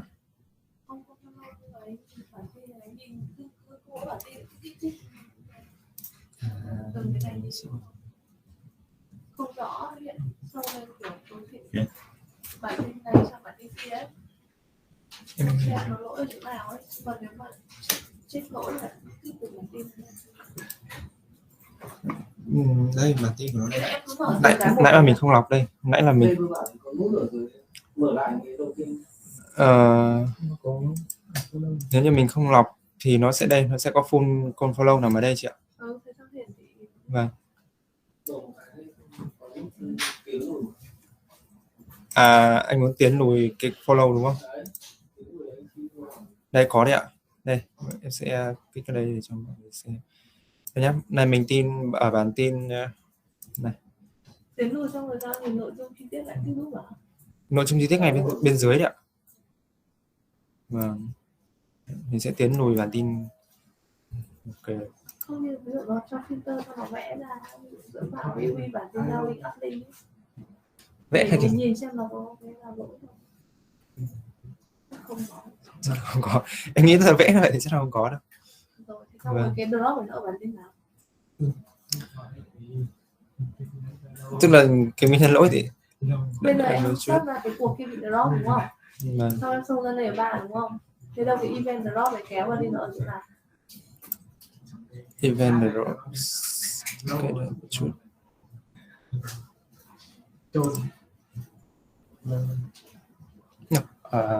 Where is the reason of root code? Where is the reason of root code? The reason for this. Root code. Yeah. So if you just Well, you have to, the root cause itself, you have to just scroll to the right. Just close this window down a second. Hello here.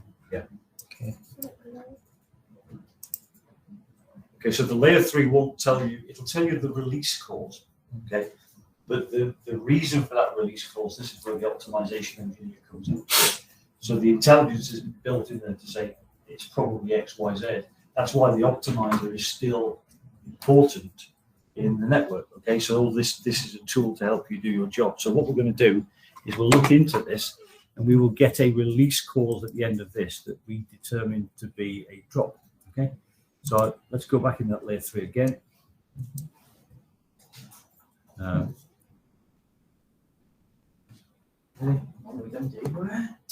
Okay, so I'm going to scroll down to the bottom because that's invariably where the call ends. And then normally you find something's happened in the network here. So you're going to get an IU release request. From an optimization engineer's point of view, you might want to look above that to see what the cell was doing before we got.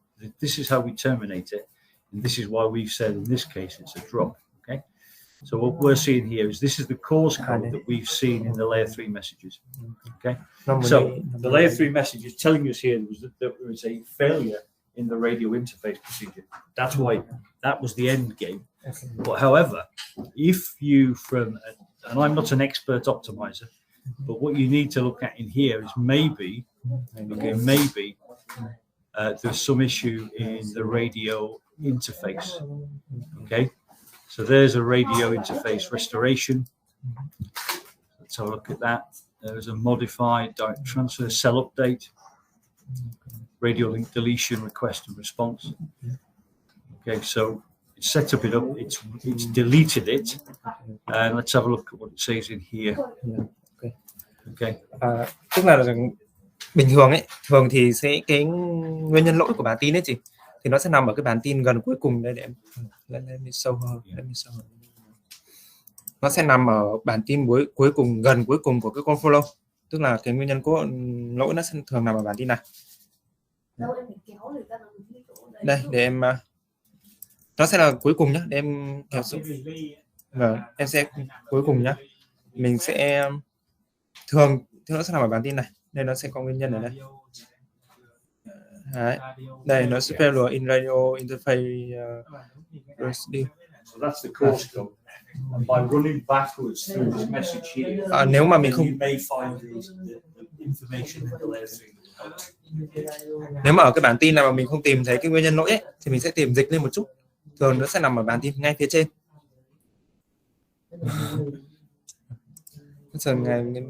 Ngay phía trên này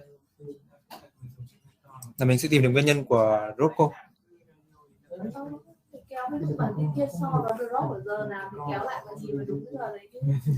Chị muốn xem không nguyên nhân cơ mà, chị đang hỏi nguyên nhân của Rocco. Vâng. Cái bản tin drop kia thì em trích ra từ một bản tin về ba đúng không? Thì em phải mapping lại là chính xác là bản tin nào luôn, sau là sẽ chừng cái giò lên rồi. Nó chắc nó tùy vào follow, tức là bây giờ cái này nó mapping như thế nào?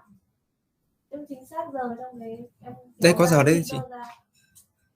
Cái drop kia nhá, cái drop đấy nhìn cái gì mapping sang cái bản tin này là đúng luôn cái bản tin đấy đi, chứ sao mà phải check từng nội dung bản tin được, sao mà phải check từng bản tin nội dung gần lên xuống. Ý chị là nó sẽ sâu ra luôn ở trên cái trên này đúng không? Sử dụng môi trường nào để em mapping sang ấy chứ. Đây là mình select trực tiếp vào bản tin này mà chị. Cái bản tin đấy là cái bản tin nào trong follow đấy. Mapping giờ như là hay là cái cuộc gọi này nhá. Trong cái cuộc gọi này thì mình sẽ vào để mình lấy cái follow của nó. Vâng. Đây, lời 3 của nó.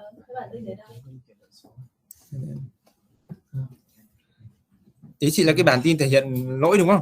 Đấy, nó sẽ là bản tin cuối cùng này. Bản tin gần cuối cùng này.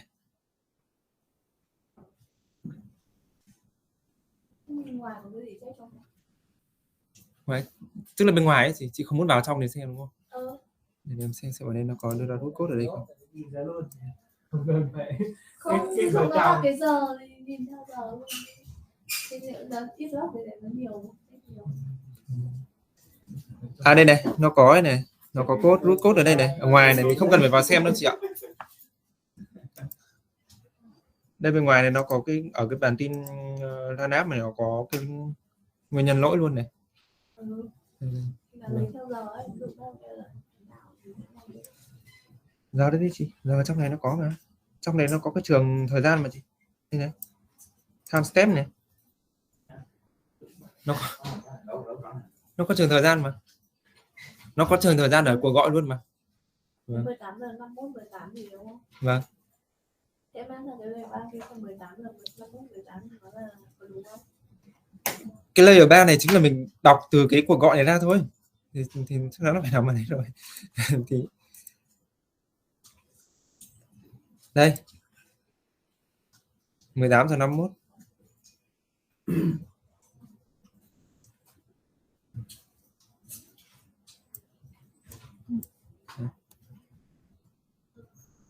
Đây để em cho kéo sang đây để mình nhìn cho nó dễ nhé. Quả này ở ngoài đây kêu quả gì?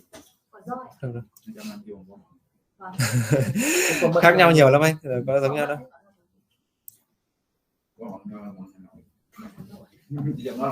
Đây chị ơi, nó có thời gian đây, 18 giờ 51 18 đấy. Đấy, nó quanh quanh ở trong cái follow của gọi này. Em mời thầy. Thank you very much.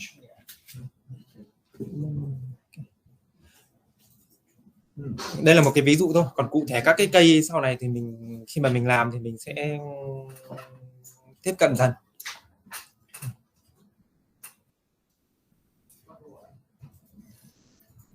Anh chị nào lên thử một cái cây khác không để thao tác luôn?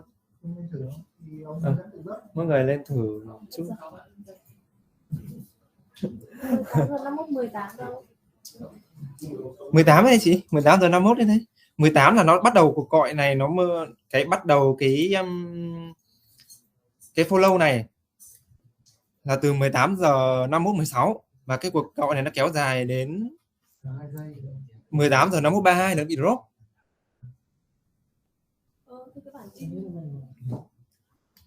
Còn cái timestamp nó lấy ra ở trên này này.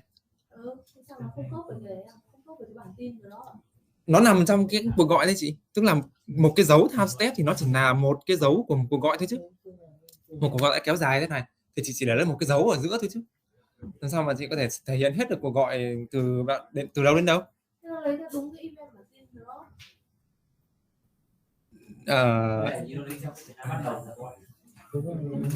Vâng. Nó cao được ra là bản tin cuộc gọi log này, cao được ra là lỗi là gì thì ra nó không phải đúng của bản tin. Ok, để em xem 18 giờ 51 18 đó là bản tin gì nhá.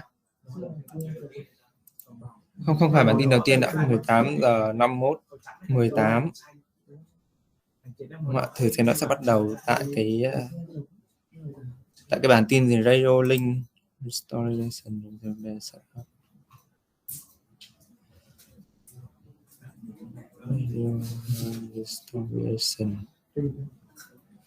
Anh nghĩ cái bản tin này anh tự nghiên cứu thêm thôi. Vâng, trước này phải hỏi thêm mà. Nhưng mà nó sẽ nằm trong cái thời gian của cuộc gọi. Cụ thể nó ở cái timestamp chính xác nào thì em chưa thấy nó chính xác vào đây. Giờ đọc bản tin nhiều nó hơi đang buồn ngủ, nó lại ngủ thêm. Anh chị nào lên thử thao tác tìm một cái anh lên thử luôn để em tắt hết đi nhá. Tắt hết đi từ đầu nhé. Anh cứ vào trong cái chỗ drop location anh lấy một cái LT rồi các dụng được, anh cứ thử LT được.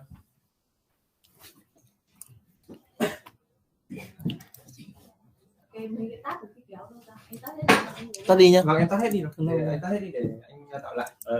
Thôi. Sorry. Hay là nó phải chạy lại.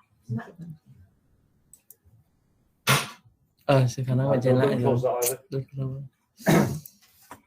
Thế đâu, anh cứ mở ra một cái mới đi. Đây nha, ví dụ anh quen coi. By all means, look at the LT if you want. The principle of the analysis is very similar. Okay, we've got different technologies. So Cái we này have nó chỉ là different cái name thôi mà, parts, không vấn đề gì đâu. but there's nothing to stop you having a look at Anh sẽ LT. chọn ở một gọi anh sẽ vào chỗ cái này point. Xem mà. Anh có thể anh kéo ạ, cầm kéo ạ, kéo từ trong người ra. Vâng. Ok, để nó chạy. Nếu mà anh muốn cho nó dừng chạy, anh vào chỗ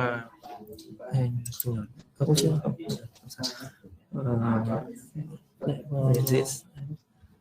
Okay, so you can see here that this pop-up is telling you at the top, we need at least one filter to run this analysis. Okay, so yeah.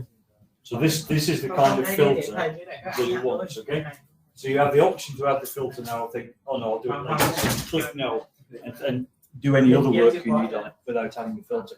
If you want to run it later. Cho sau khi lên rồi hay là Anh cứ chọn nấu đi. Hay là bảo nấu. Ok. How can I? No, không cần phải lấy nữa. How can I show the drop location in LTE? Exactly the same way as UMTS. Exactly the same. It's the same parts in the analysis.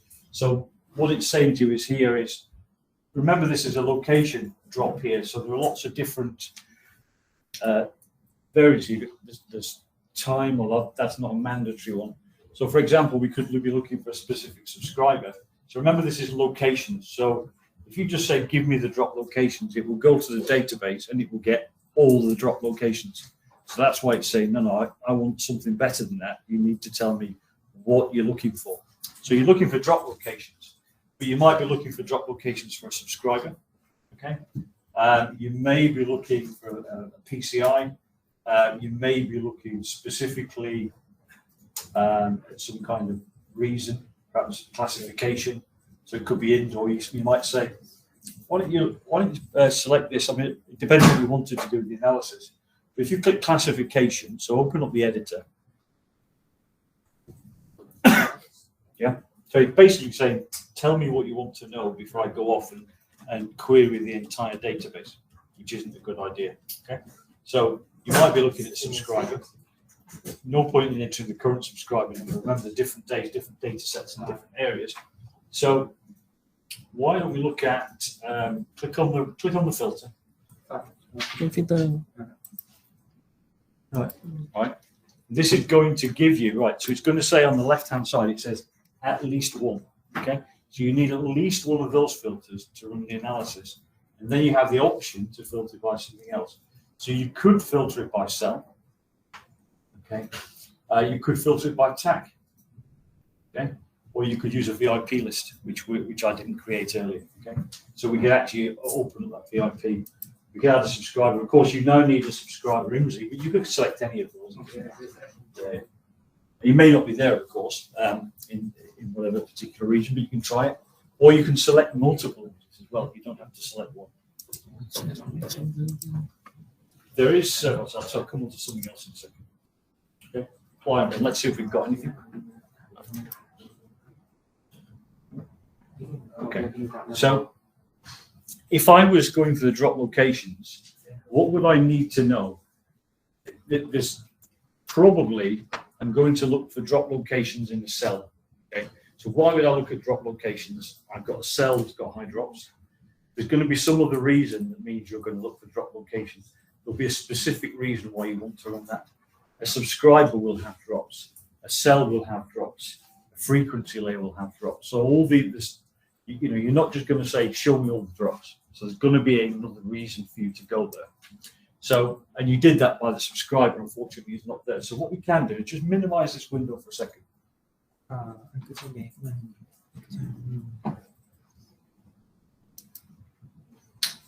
Remember, working in a limited data set here, so it's a little bit artificial.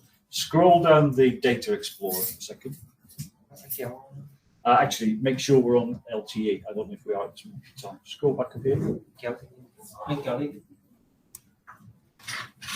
All right. Keep going. Keep going. Higher, higher. Keep going. Oh yeah, we're on LTE. Yeah, that's fine. Yeah, we've got mobility in there. Okay, so let's go and have a look at. Let's open up device. Sau để máy của thầy đây, thầy chỉ trên mạng này thì nhìn nó sẽ dễ hơn, không? Chứ còn thầy nói khi nghe chả nghe là cái gì. Đấy, đúng rồi. Đây, cái ghế đây này. Rồi xong rồi đấy.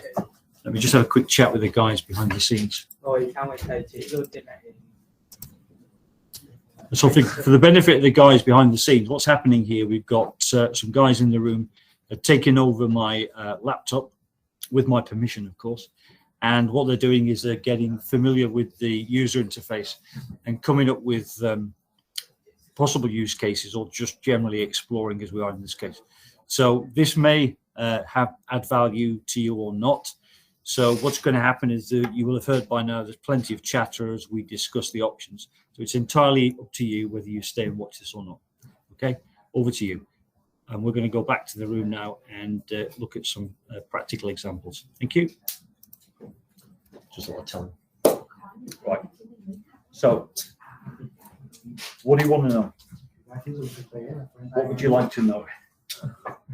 LTE. All right. So exactly the same concept as UMTS in terms of the number, lots of analysis against again. Okay, so let's have a look. We were looking into locations there. So let's have a look at why we might want to have at locations. Let's have a look at subscriber by cell, times usage. Let's find a reason to have a look at a subscriber. Or device. Let's see what we've got in devices. Device performance. Let's have a look. Okay, that tells me that we actually may well not have any IMSIs in this data, which will stop us doing subscribers. But it doesn't stop us looking at the location. We just won't have a subscriber identity into it. So why don't we have a look at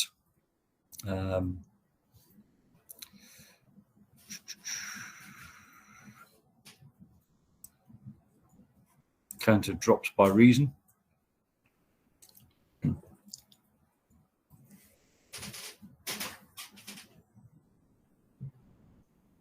So this will give us a reason in LTE why these particular drops occurred. And you see a slightly bigger data set here, I think. Okay, all right, so we've got no drops by reason. I don't believe that. I see what's happened. Sorry, guys. Do you remember me saying that UMTS were on and LTE were on different days? Okay. What you've done is drag the LTE into the UMTS tab, which I filtered by the data, the UMTS data, all right? So there is no LTE data on that. What you need to do is click on this one, and I filtered that by the LTE data, yeah? So at the top of these tabs here, I filtered them accordingly by the data set. So I have a data set in October for LTE, but I have a data set in November for UMTS, okay? So if you run an analysis for LTE in November, there isn't any data. That's why we weren't getting results. So we can go back here. So hopefully that makes more sense. So I've run some analysis already in here. We looked at mobility earlier. Let me just close this down. Let's have a look at the counter drops by reason again. Let's see what we've got out there. I'm hoping this time we get some results.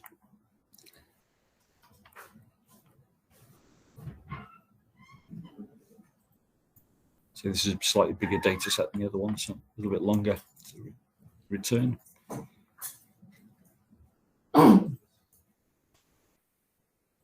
So do you remember the cause codes that we've got in there? This is going to give me a failure reason that we've taken in layer 3. Okay, so this is Huawei.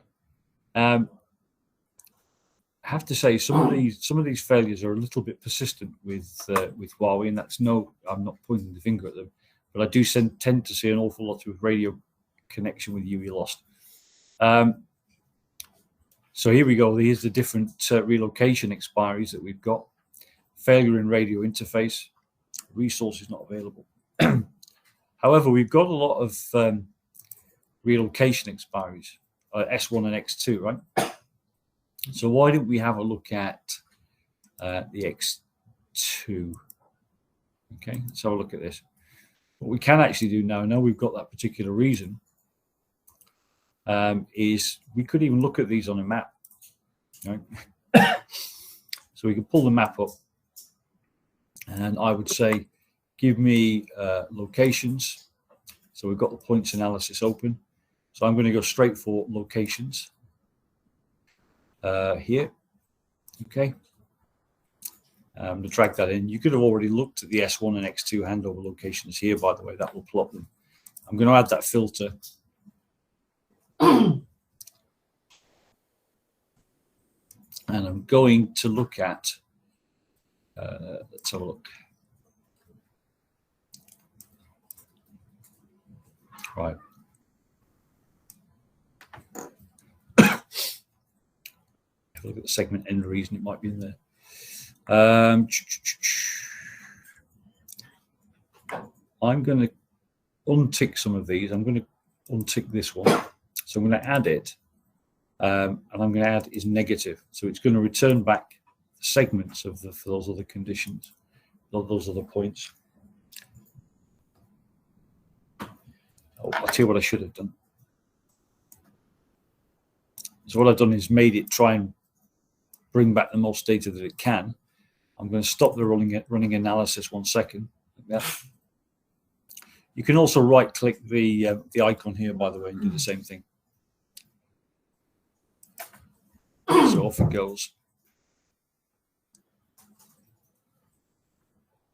Okay. What I'll do is I'll look at the optional in here. I'll have a look to see if there is a execution. Segment end reason. Let's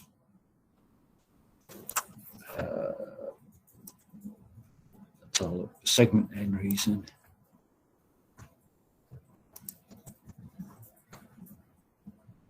Okay, so there's various end reasons that you can filter by here. Here we go. Yeah, so they were the two that we had in there, weren't they? Okay, so that's okay. Apply and run.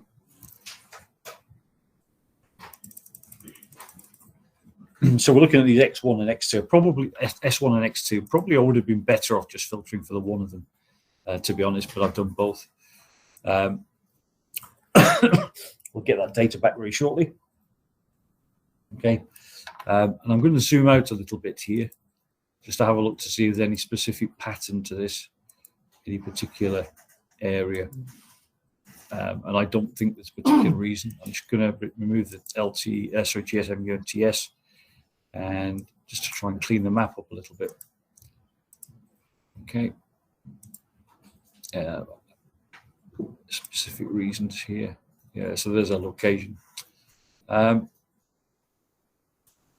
So I think they're fairly well scattered around. I don't think there's any rhyme or reason to this particular plot. Okay.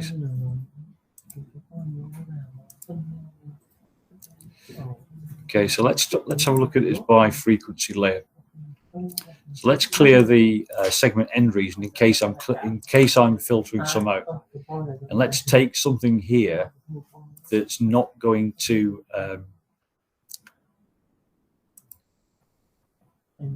Yeah. So what I'm going to do is I'm just kind of collect all of these particular frequencies. That way I know I'm not going to filter any of the cause codes out. So I'll apply and run.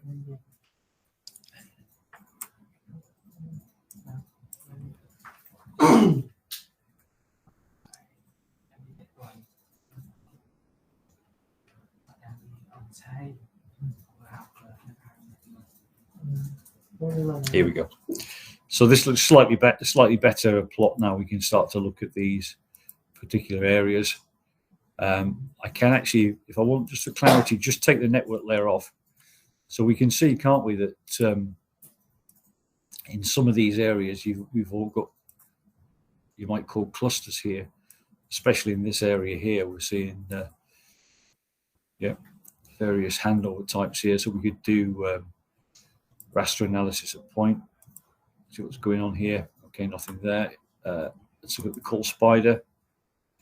So I'm not going to drill down into it just yet. I'm just going to see exactly where this is connected to.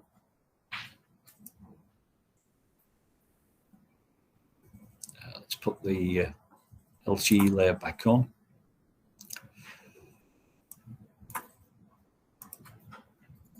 Okay, let's zoom in a bit.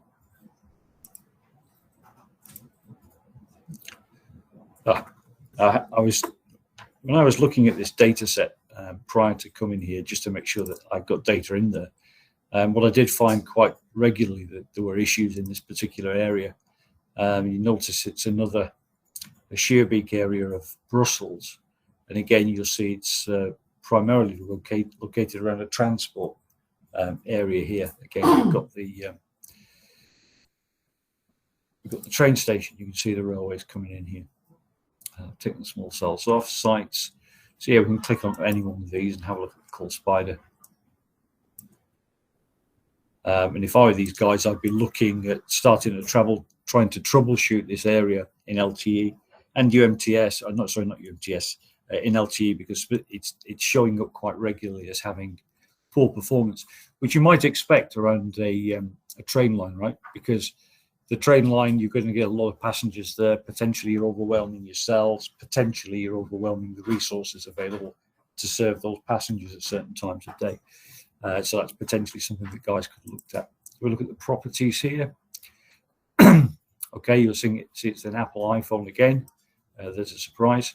If I scroll down again, it tells you the geolocation type 2, which is quite interesting. So here, this particular segment was located with a signal neighbor on its radio only, and uses the lightning multi-swarm. So what the multi-swarm is doing is looking at other geolocations in similar areas to try and improve the representation of the signal powers if there's a measurement. So if he doesn't have a measurement, it will use some with similar types of power and interference to try and make a better approximation of where he is. If I scroll down here, you'll see that there's nothing on there, not a great deal of data in here. You can see that the N category is dropping. You see that the QCI service is 5. Now, remind me again what 5 is for QCI. Anyone? What particular service that is? I wrote it down somewhere. So the PCIs, QCIs are related to specific services that you require. QCI 5 rings a bell for some reason.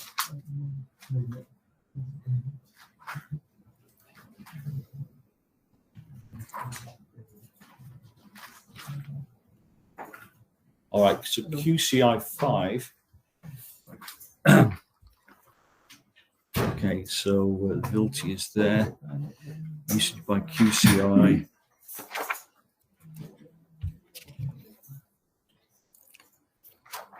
Pretty sure I wrote it down somewhere. QCI. So QCI, okay, right. So this is interesting. The QCI 5 is in non-guaranteed bit rate. And there's an example here of usage. So QCI 5 is normally associated with IMS signaling. Okay. So he had this problem with the IMS signaling in there. Okay. Yeah. So let's play. How can I show the subscriber location Mexico? In the map. So you're talking about dropped or blocked? Normal releases. The location of subscriber in the map when subscriber Mexico. Okay, I'm not sure missed call analysis is in there. Move in the map. The map so this turned up. Don't think a miss. Yeah, I don't think a missed call is not applicable because the call was successful, right? Or the connection, but it was not answered, right? So I don't think that classes as given anything in here. I think that would be a normal release, okay, if it wasn't answered. I'm not sure exactly how that would be represented in the layer 3. I'd have to dig into this. So let me just kill this analysis here. All right. Let me just deselect this. We'll clear the filter actually. Clear. And we need to. So we want to look at a normal release, yeah. Success call. Yeah. Normal. Okay. I'm going to apply and run again. We're going to get lots of drops here. So what I'll do is I'll restrict it to a specific frequency band. All right, so I'll just put it on the 2100 layer. It's more time. Hopefully I've got traffic on there. Because you can imagine there are going to be far many more normal releases in a network than there are drops and blocks, right? So we're going to return an awful lot of data. In fact, there wasn't any data at all. I need to force the calculation. Will that do it? Yeah, so it could be that the frequency that I've selected had more traffic on it. So let me clear that and let me just apply and run.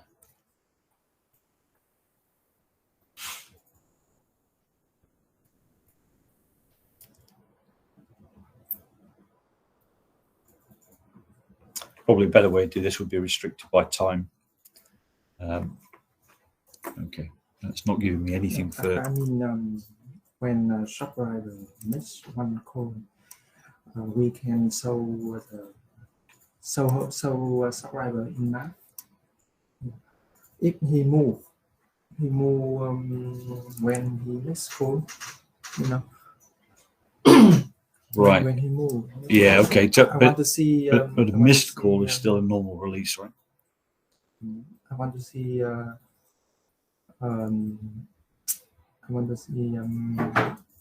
Sorry.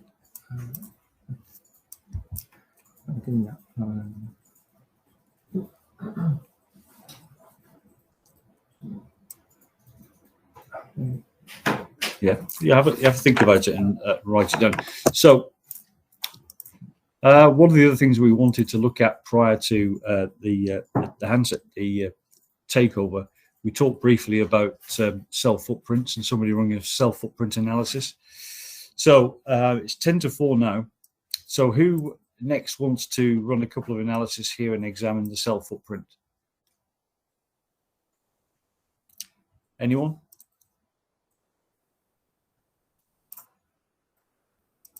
Okay, have I lost the audience here? I think. Yes, please. You shall view the geolocation type and how much accuracy you try and what. Come over to me, I'm a little bit there. And that's nothing to do with my age, by the way. That's because I worked on airfields for many years without hearing the defense right system. Yes, question and speed type. You shall geolocation type. Yeah. Yes, and how much accuracy. And you shall algorithm to choose. Right, okay. So, yes, I'll try and give you that the best I can. So, the algorithm to show the geotype and geolocation times. So, let's have a look at LTE, because that's what we're on at the moment. So, what I'm going to do is I'm going to run some straightforward call segments, okay? So the call segments, again, this is another powerful table whereby we can enter a subscriber, see his number of segments. Remember, I talked about these changing. So we can look at all the segments from a subscriber and we can layer 3 drill down at a segment level. But also the segments will have certain, especially for LTE, so it's a really good point.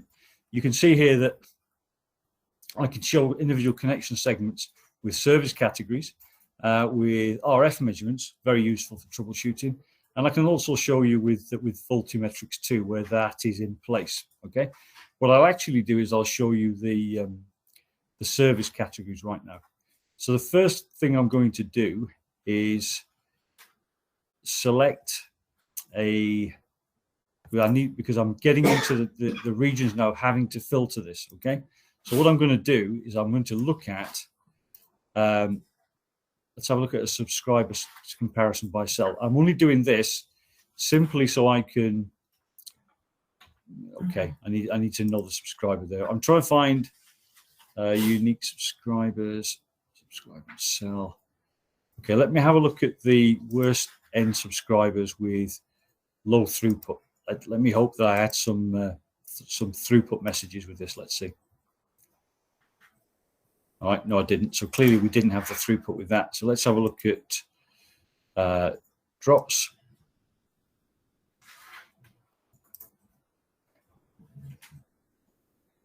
Okay, that's of course I didn't have subscriber to hit that. So, all right, so I'm going to have to another way to filter this.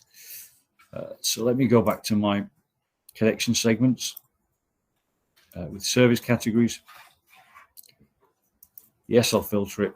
And in this instance, I'm just going to pick an end category of the ERAB here of normal. Okay.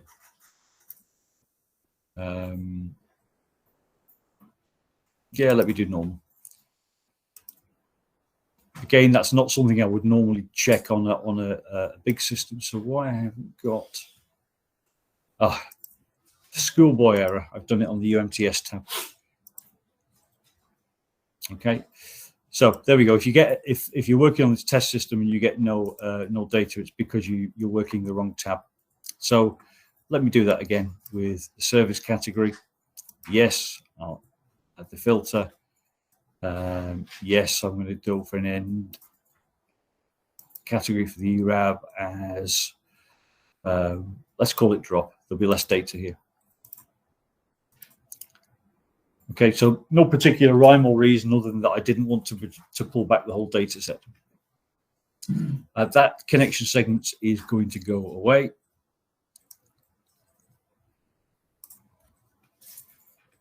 And throw me back a whole host of segments. Again, it is taking quite some time on this one.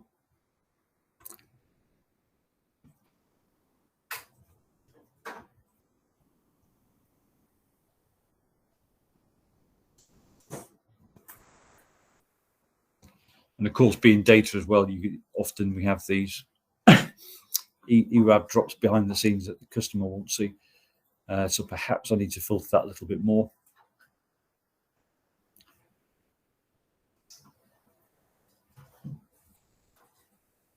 The analysis tries to give you some confidence of how long it's got left. Oh, here we go, it's working. So, but often the response from the analysis time is not linear. So it will say I've done 60%, but that doesn't mean to say that the 40% will happen in a similar time frame, if that makes sense. Right. So here we have the connection segments, and you have the connection ID for the subscriber. And if I roll it back here, yes, we've got IMSI, so we had some enrichment here at the time. I'm not sure we got that right. So you can see here across all these segments that I've pulled back, the geolocation types that were available in this particular segment. So let me filter them and see what we've got.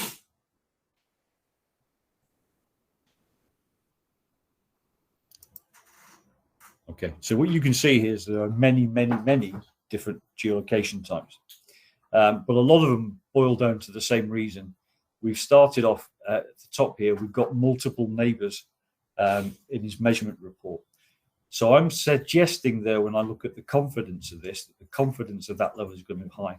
When that segment has come in, it's contained a measurement report that gives us rich data for us to make a judgment.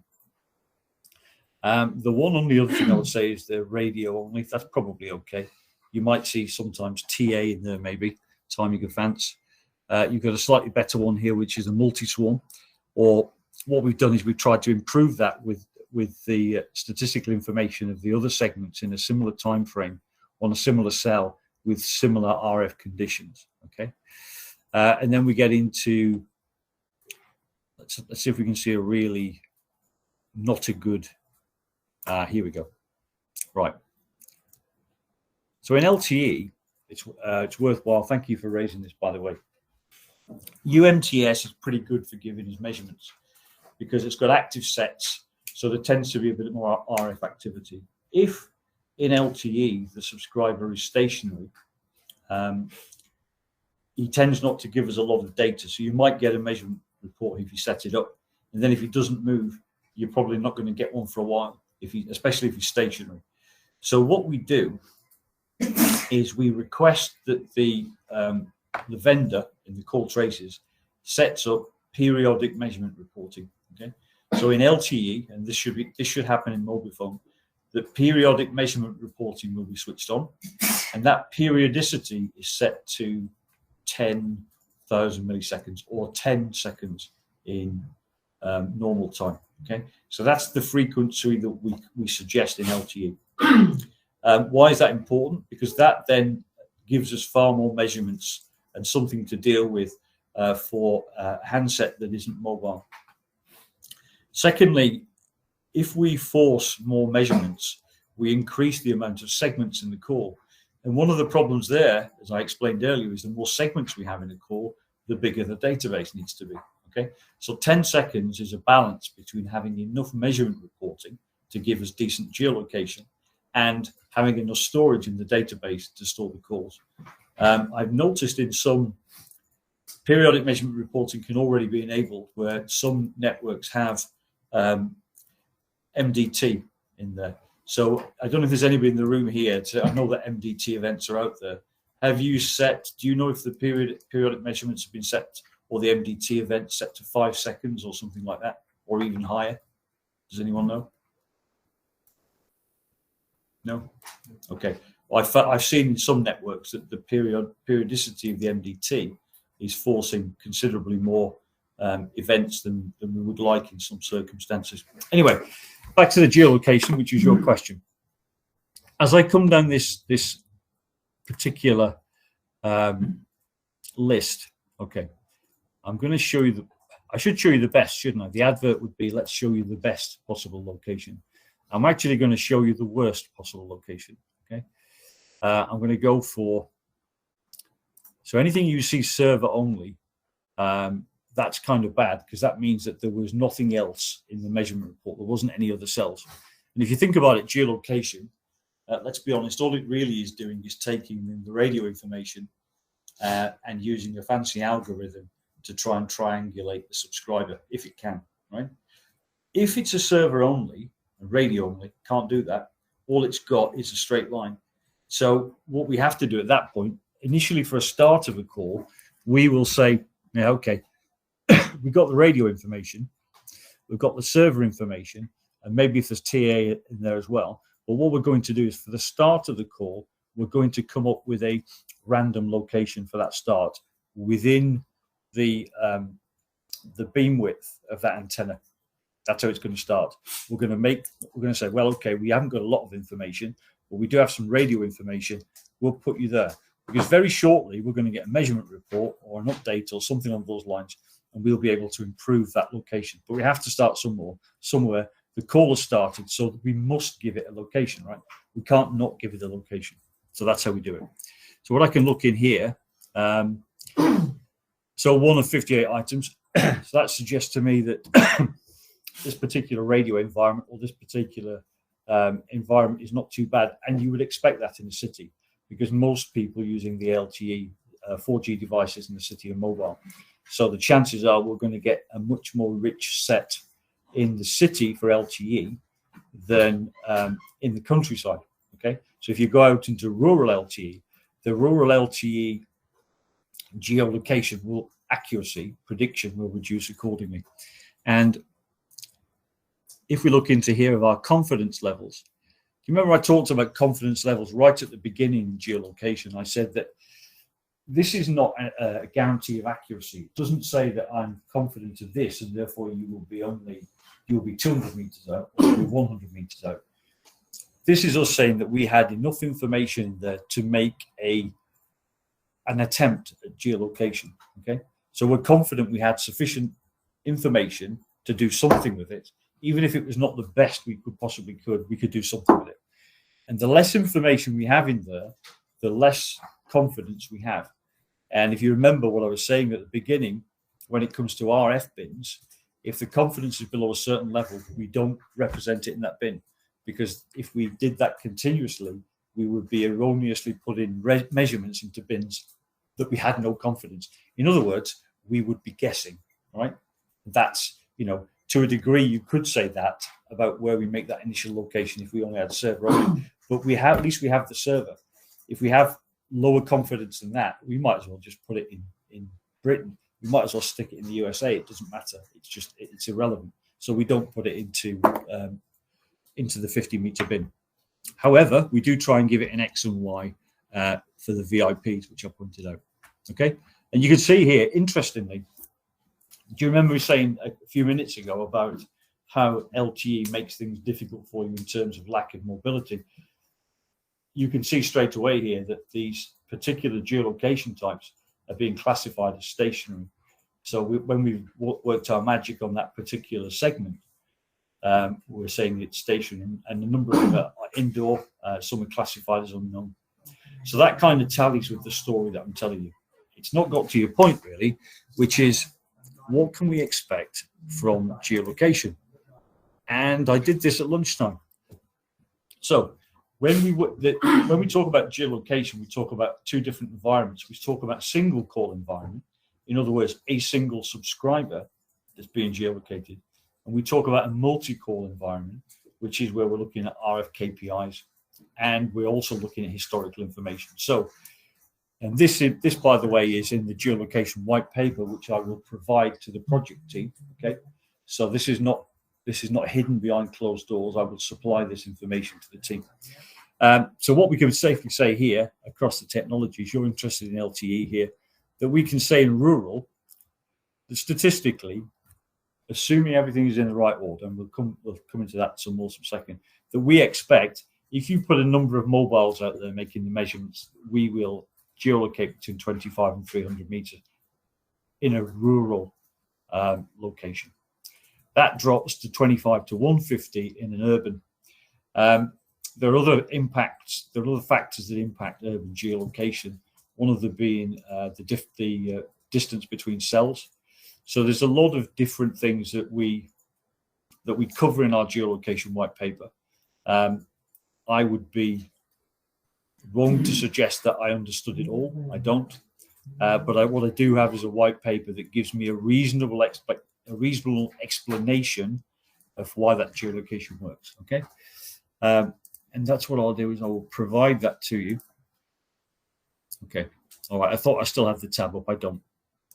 But I will provide you with that white paper. Did you have any more? Does that answer your question? Or have you got any more questions related to geolocation?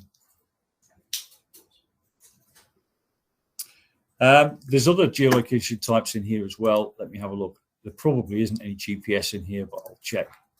I can't remember who I was talking with earlier. If MDT is happening in your network and we get buy-in from that, from the subscribers, then we will use the GPS report that arrives in the measurement report, and we will use that above the geolocation and geo. And we'll do that simply because GPS is more accurate, because geolocation has a statistical probability of error. So we will always use GPS in the measurement report if it's available. We also do some other work in the background where we look at historic locations. So if a subscriber has been there before and he disappears and comes back, we can, if he's got similar cell, similar radio, or if he's in the similar cell, we will give him a starting point that's close to his old starting point. So at least we give him somewhere to start. And then as the call goes on, then increasingly we'll use this accuracy. One more thing that I didn't cover. So geolocation, I did say this is a very long rabbit hole once you start going down geolocation, right? People say, how do you geolocate something? Oh, you take this and you work out the time, and that's the answer. That's not the answer. So the other thing we do, and now I'm going to have to go to the whiteboard, is, so in our longest, we've got our parsers here. I just represent it as a box. And there's the call trace data coming in, and there's the database. Within this thing here, we have map tiles. Okay? So for your region, we would actually have installed map tiles in here. So when that call trace comes in, if we've got a major road into a large city, and we determine that, say, it's a major road and or minor roads, okay, so we can put minor roads on. I'm not sure a map really looks like that, but that's my interpretation of a map. So here's a minor roads going through Hanoi, maybe. Maybe there's a big highway through the middle. I don't know. Okay, could be any city in the world, couldn't it? If we detect a call segment and we determine that it's moving fast, over 100 kilometers per hour, and we have the cells that are located here, and we put all the cells there, we can safely say on the highway with a fair degree of confidence, especially with the minor roads, unless he's an absolute lunatic driving very fast on minor roads, we can safely say that he was probably on this road here, and especially over 5 segments when we're continually doing this guy. So what we will do then is, having stored the map data in the LTE system, what it does, it says this guy is a fast road user, and here's the major road that we've geolocated close by. So the chances are he's not in the house that's 200 meters from the road, 50 meters from the road. He's probably on the road. Okay, and that is how we then build up and map subscribers to high-speed roads. There is also the possibility of congestion as well. Okay, so we have to take that into account. Again, what we will see in this area, we will see the segments all begin to slow down, and they'll be classified slightly differently. But statistically, we generally put it in the right place. So this improves, especially where we have a mobility tag, it improves the geolocation. Okay? There are some areas of the world where we've gone even further than this. So in some of the European regions, say this is, let's say this is out near the mountains in Austria, for example. Okay? So we've got a guy on his phone, or a data session on his phone, that's going 100 kilometers an hour, 40 kilometers an hour, and we put him onto the road. Maybe less than that. Maybe less than that. And our operator in Austria says, "Yeah, but all the subscribers are on the road." And we say, "But yes, they're all moving." It's well, of course they are, because that's a skiing resort. Right? So imagine all the skiers there at the hill, and we're trying to map them to a road. So actually, what we've got in some of these operators is we've taken this a stage further, and we add in ski runs into the maps, etc. So we can build up this topology of how the users in that area might be acting. Okay? So this is LTE, not in UMTS. Right? We did try it in UMTS, but it used a lot of processing power, and we didn't want to spend money fixing it, given that UMTS had been turned off. That's the reality. Yeah. So that's another factor in LTE geolocation that you won't see otherwise. And that's, by the way, when I went onto that map earlier, I did show that in a way. Do you remember? I showed you that the RF map kind of flipped, and what looked like it was being mapped to the roads actually wasn't. When we looked at the map legend, the stationary, which was in blue, and the mobile were in yellow. And so when I looked at stationary users, it looks like we've mapped into the road, but actually we haven't. You can see on the raster that the bulk of them are not on the road. Occasionally there are stationary users on the road, very, very low percentages, which you might expect in the middle of Brussels at certain times of day. Okay, so that's any questions on LTE, and I will get you the white paper, the geolocation. So you got it 40, you can specify the location by mobility status, right? Yes, yeah. How about the 3D? We use technique to make more accuracy. So 3G, we haven't added any of these bells and whistles to 3G. So, but with 3G, we do have slightly richer data in the core with being multi-link core. So we do get a little bit richer data in UMTS. So UMTS tends to be slightly better generally than LTE, especially in rural environments.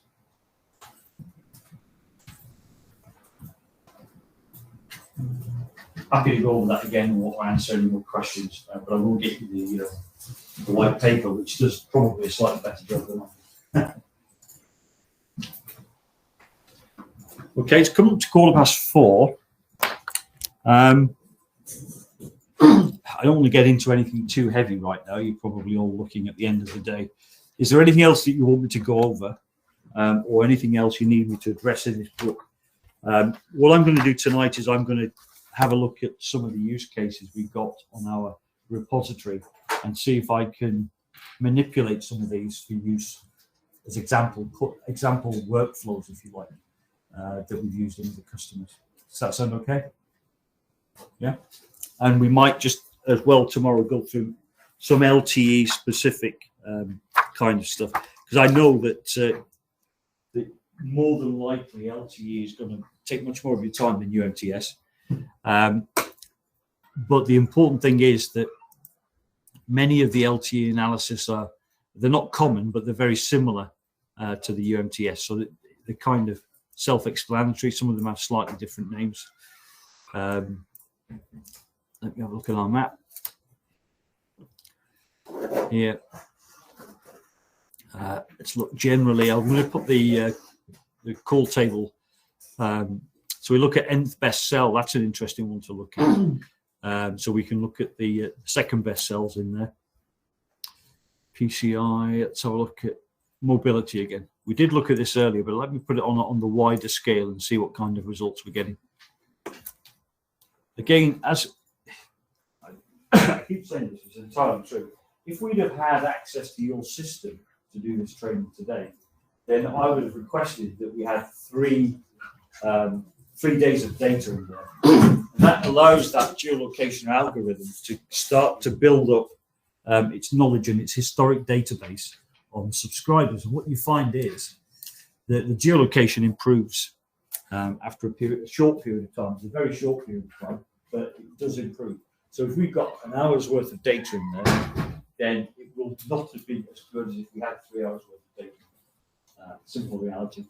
The other thing we do after we've configured your system and before it goes to acceptance testing is that we run some specific performance tuning on the database. So what's going to happen is this clustered database takes all this data in on day one. It's got no data. It's got no profile. When you analyze this data, it's trying to work it across however many servers you've got in the database. Once we've built up a profile in that, and again, that's a couple of days, what we do at that point is we run tuning of that, and that organizes the data specifically to the volumes you're getting and the rates during the day, which tend to go up, tend to come down at night. And at that point, then we do like geohashing on the tables. And at that point, the queries are far more efficient at pulling the data back. So these are a couple of factors that we will do before you get hands on the system. Right, mobility. We talked about that earlier. We talked about the greater than 7 miles an hour or 3 meters per second. So let's have a look in an area of Brussels. Any of you guys been to Brussels at all? No? It's a very nice place, famed for its beer. So again, here what you can see is we have some low-level outliers. Okay, so this is an MOU, and you can see here that it's relatively small numbers. Again, there's also some circular here, which we call these artifacts. Okay, and they may well be short segments where all we had to locate them was some kind of TA, probably time in advance. There is another factor to this, but let me just look at this first. So what I'm going to do is I'm going to take out let's take out the high speed. Let's see what difference that makes. Okay, right. So we can see here that the high speed percentage is not very high, and that's fairly typical in a large city anyway, because very few cars manage to travel at super speeds. So I'm going to do what I do earlier, and I'm going to take down the statistically, I wouldn't say relevant, but I'm going to take out the noise effectively. I'm going to copy this across, and this will give me a slightly better picture of the vehicular traffic. So you can see it was in those 50-meter bins, it was very, very low counts that were in there. If you look at holistically across this, what you would have found is that the other measurements being allocated to that bin would be significantly higher than those statistical irrelevancies, and therefore the RF counts in those bins would have been statistically relevant. Okay, so that's really the point I'm trying to make. So we can see here when I'm moving to this that it's vehicular, and look there we can see the traffic. Occasionally you might get something plotted off onto a minor road. Depends how this has been set up. But I think that's a reasonable view of how we've worked here with the vehicular traffic, and what we've tried to do is to map that on there. It follows that some of that traffic might even at times be stationary, and I haven't filtered it by any particular margin. So if I look at the stationary MOU, so again, we have located some of these off the roads. You can see that there is actually some still classification of stationary on the roads. That's a determination the algorithm has made. In all these things, I would say to you that it's not a binary condition. Okay, what we've got is an algorithm that has to make a decision based on the information that's there. Okay, so it's about statistically being right and occasionally being wrong. Right or wrong is not right, but in terms of accuracy, closer or wider from the mark. So that's that. I was going to cover something else, which came into my mind. Yes, yeah, okay. Let me just deselect these cells here. All right. So you heard me talk about the importance of the cell database. So you can see here we've got some on these. We've got some multi-sector sites, probably multi-layer sites too. The whole tooltip over it, showing layers. LTE is when LTE first came into Geo, and it was it doesn't seem 5 minutes ago now to me, but it is quite a long time ago. What would happen often is you would have something like three sites on the cell, and now you're getting multiple layers, which means that the data is progressively increasing. Now, with these, I don't know. Okay, so I'm going to have to start making some guesses here. So we've got some omnis. You tell me, you guys know your own network. In the cities, do you employ, and I suspect you do, distributed antenna systems? Yeah. Or micro or pico cells? Yeah. So you might find in a shopping centre, you might have a micro in there. Be careful about the designation micro. Nokia, for example, and you've got some of you guys maybe work with those, they will say, we don't have microcells, we have macros, we have whatever the variant of B is, and they call it a macro because it can go into different situations. No. When you put something in a shopping centre, I don't know if there's a shopping centre in Brussels, but let me just take this off. Let me just take that analysis off, and let me find the centre of Brussels to back this up, shall we? So let's delve into here. Okay. So there's a number of omnis here. I don't know, like I say, right in the centre of town. Some of these, well, let me hover over it and see what it is. 1 second, let me hover over this. Okay, so that's designated macro. Okay, so as it's designated macro, what's going to happen is Geo will take, let's say it's this one here. The Geo will take that, and Geo will look at the cell type, okay, in this case macro, and it will say, if I'm a macro, I'm going to serve however many kilometers. Okay, so if it doesn't have some of the information we talked about, such as neighbors or all these other good things that give us richer geolocation, what it will do, and I said this right at the beginning, so here's my cell there, and it will say, oh, this is a macro cell. So based on the information I've got, I can place this initial segment anywhere up to however many kilometers. Places it there. What if that macro designation is actually a micro and it's serving a shopping centre? Suddenly, your geolocation is screwed, right? Because Geo thinks it's a macro. Geo doesn't know it's not a macro. You told it was a macro in the network configuration. So if you have DAS, and this is really down to the project team to work this out, right? So the project team should have dealt with this before it comes to you, but you need to know. If you have DAS or micro pico, they need to be designated as such in the network configuration. And if they are, at that point, you will set a radius to it. Okay? We will set the radius that you tell us. So if the radius is only 150 meters for that site, then that's what we use. If you don't tell us what the radius is, then we will then at that point set a nominal radius that we configured as a backstop to stop the geolocation from being messed up. So the important things, when we talk about geolocation, you have to assume that the network configuration the network topology is up to date and it is relevant and it's realistic. Okay, and that's up to the project team to make sure that's delivered to you. Okay, but you need to know that guys, before you. And that's why I say when it comes to admin and using the system, what we can do is take our tooltip here and run it over the network layer. Okay. Do that before you start in the morning. This is going to tell you how many sites you've got in the database, and it's going to tell you that network is up to date. Okay. And if that network is not up to date, if it didn't get loaded this morning, because it invariably will be loaded first thing in the morning, then you need to be flagging that to your admin team. The other thing to look at as well, although we do have some code there to stop this from happening, if there's a mistake at the OSS and perhaps overnight the full configuration management doesn't get written out, we ingest partial configuration management. And the last thing we want to do is to inject a lower number of cells than was originally there.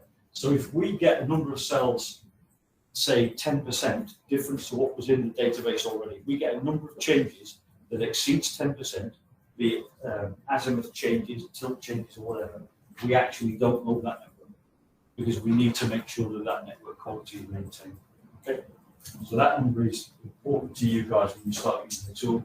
And again, the project team will make sure that these DAS hopefully are captured correctly. We can actually model DAS as well. That's another thing we can do. Some people say, well, here's a DAS site. Let's say it's here, right? Well, there's actually more than one antenna to it. We can actually work with your team in the background, come up with the actual locations of those antennas. And this center point here is used, but the antennas are then used, individual antennas are then used to improve the geolocation of that area. So in a football stadium, in a game stadium, or something like that, we can actually model the distributed antennas. In an office building, we can do that. Right, it's 4:25. I've done a lot of talking again. Hopefully, well done, by the way, for getting up here and running the system.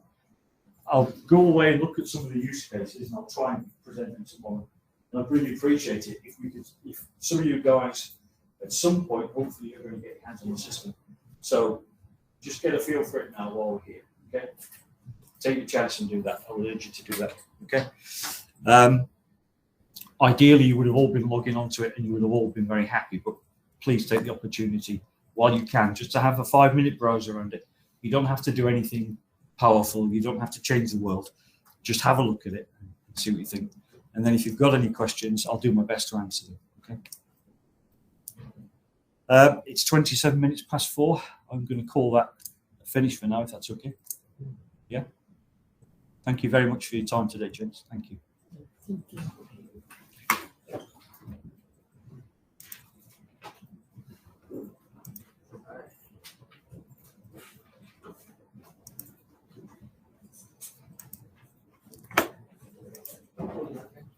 Okay, to those of you on the call, you may have heard me talking in the background about geolocation.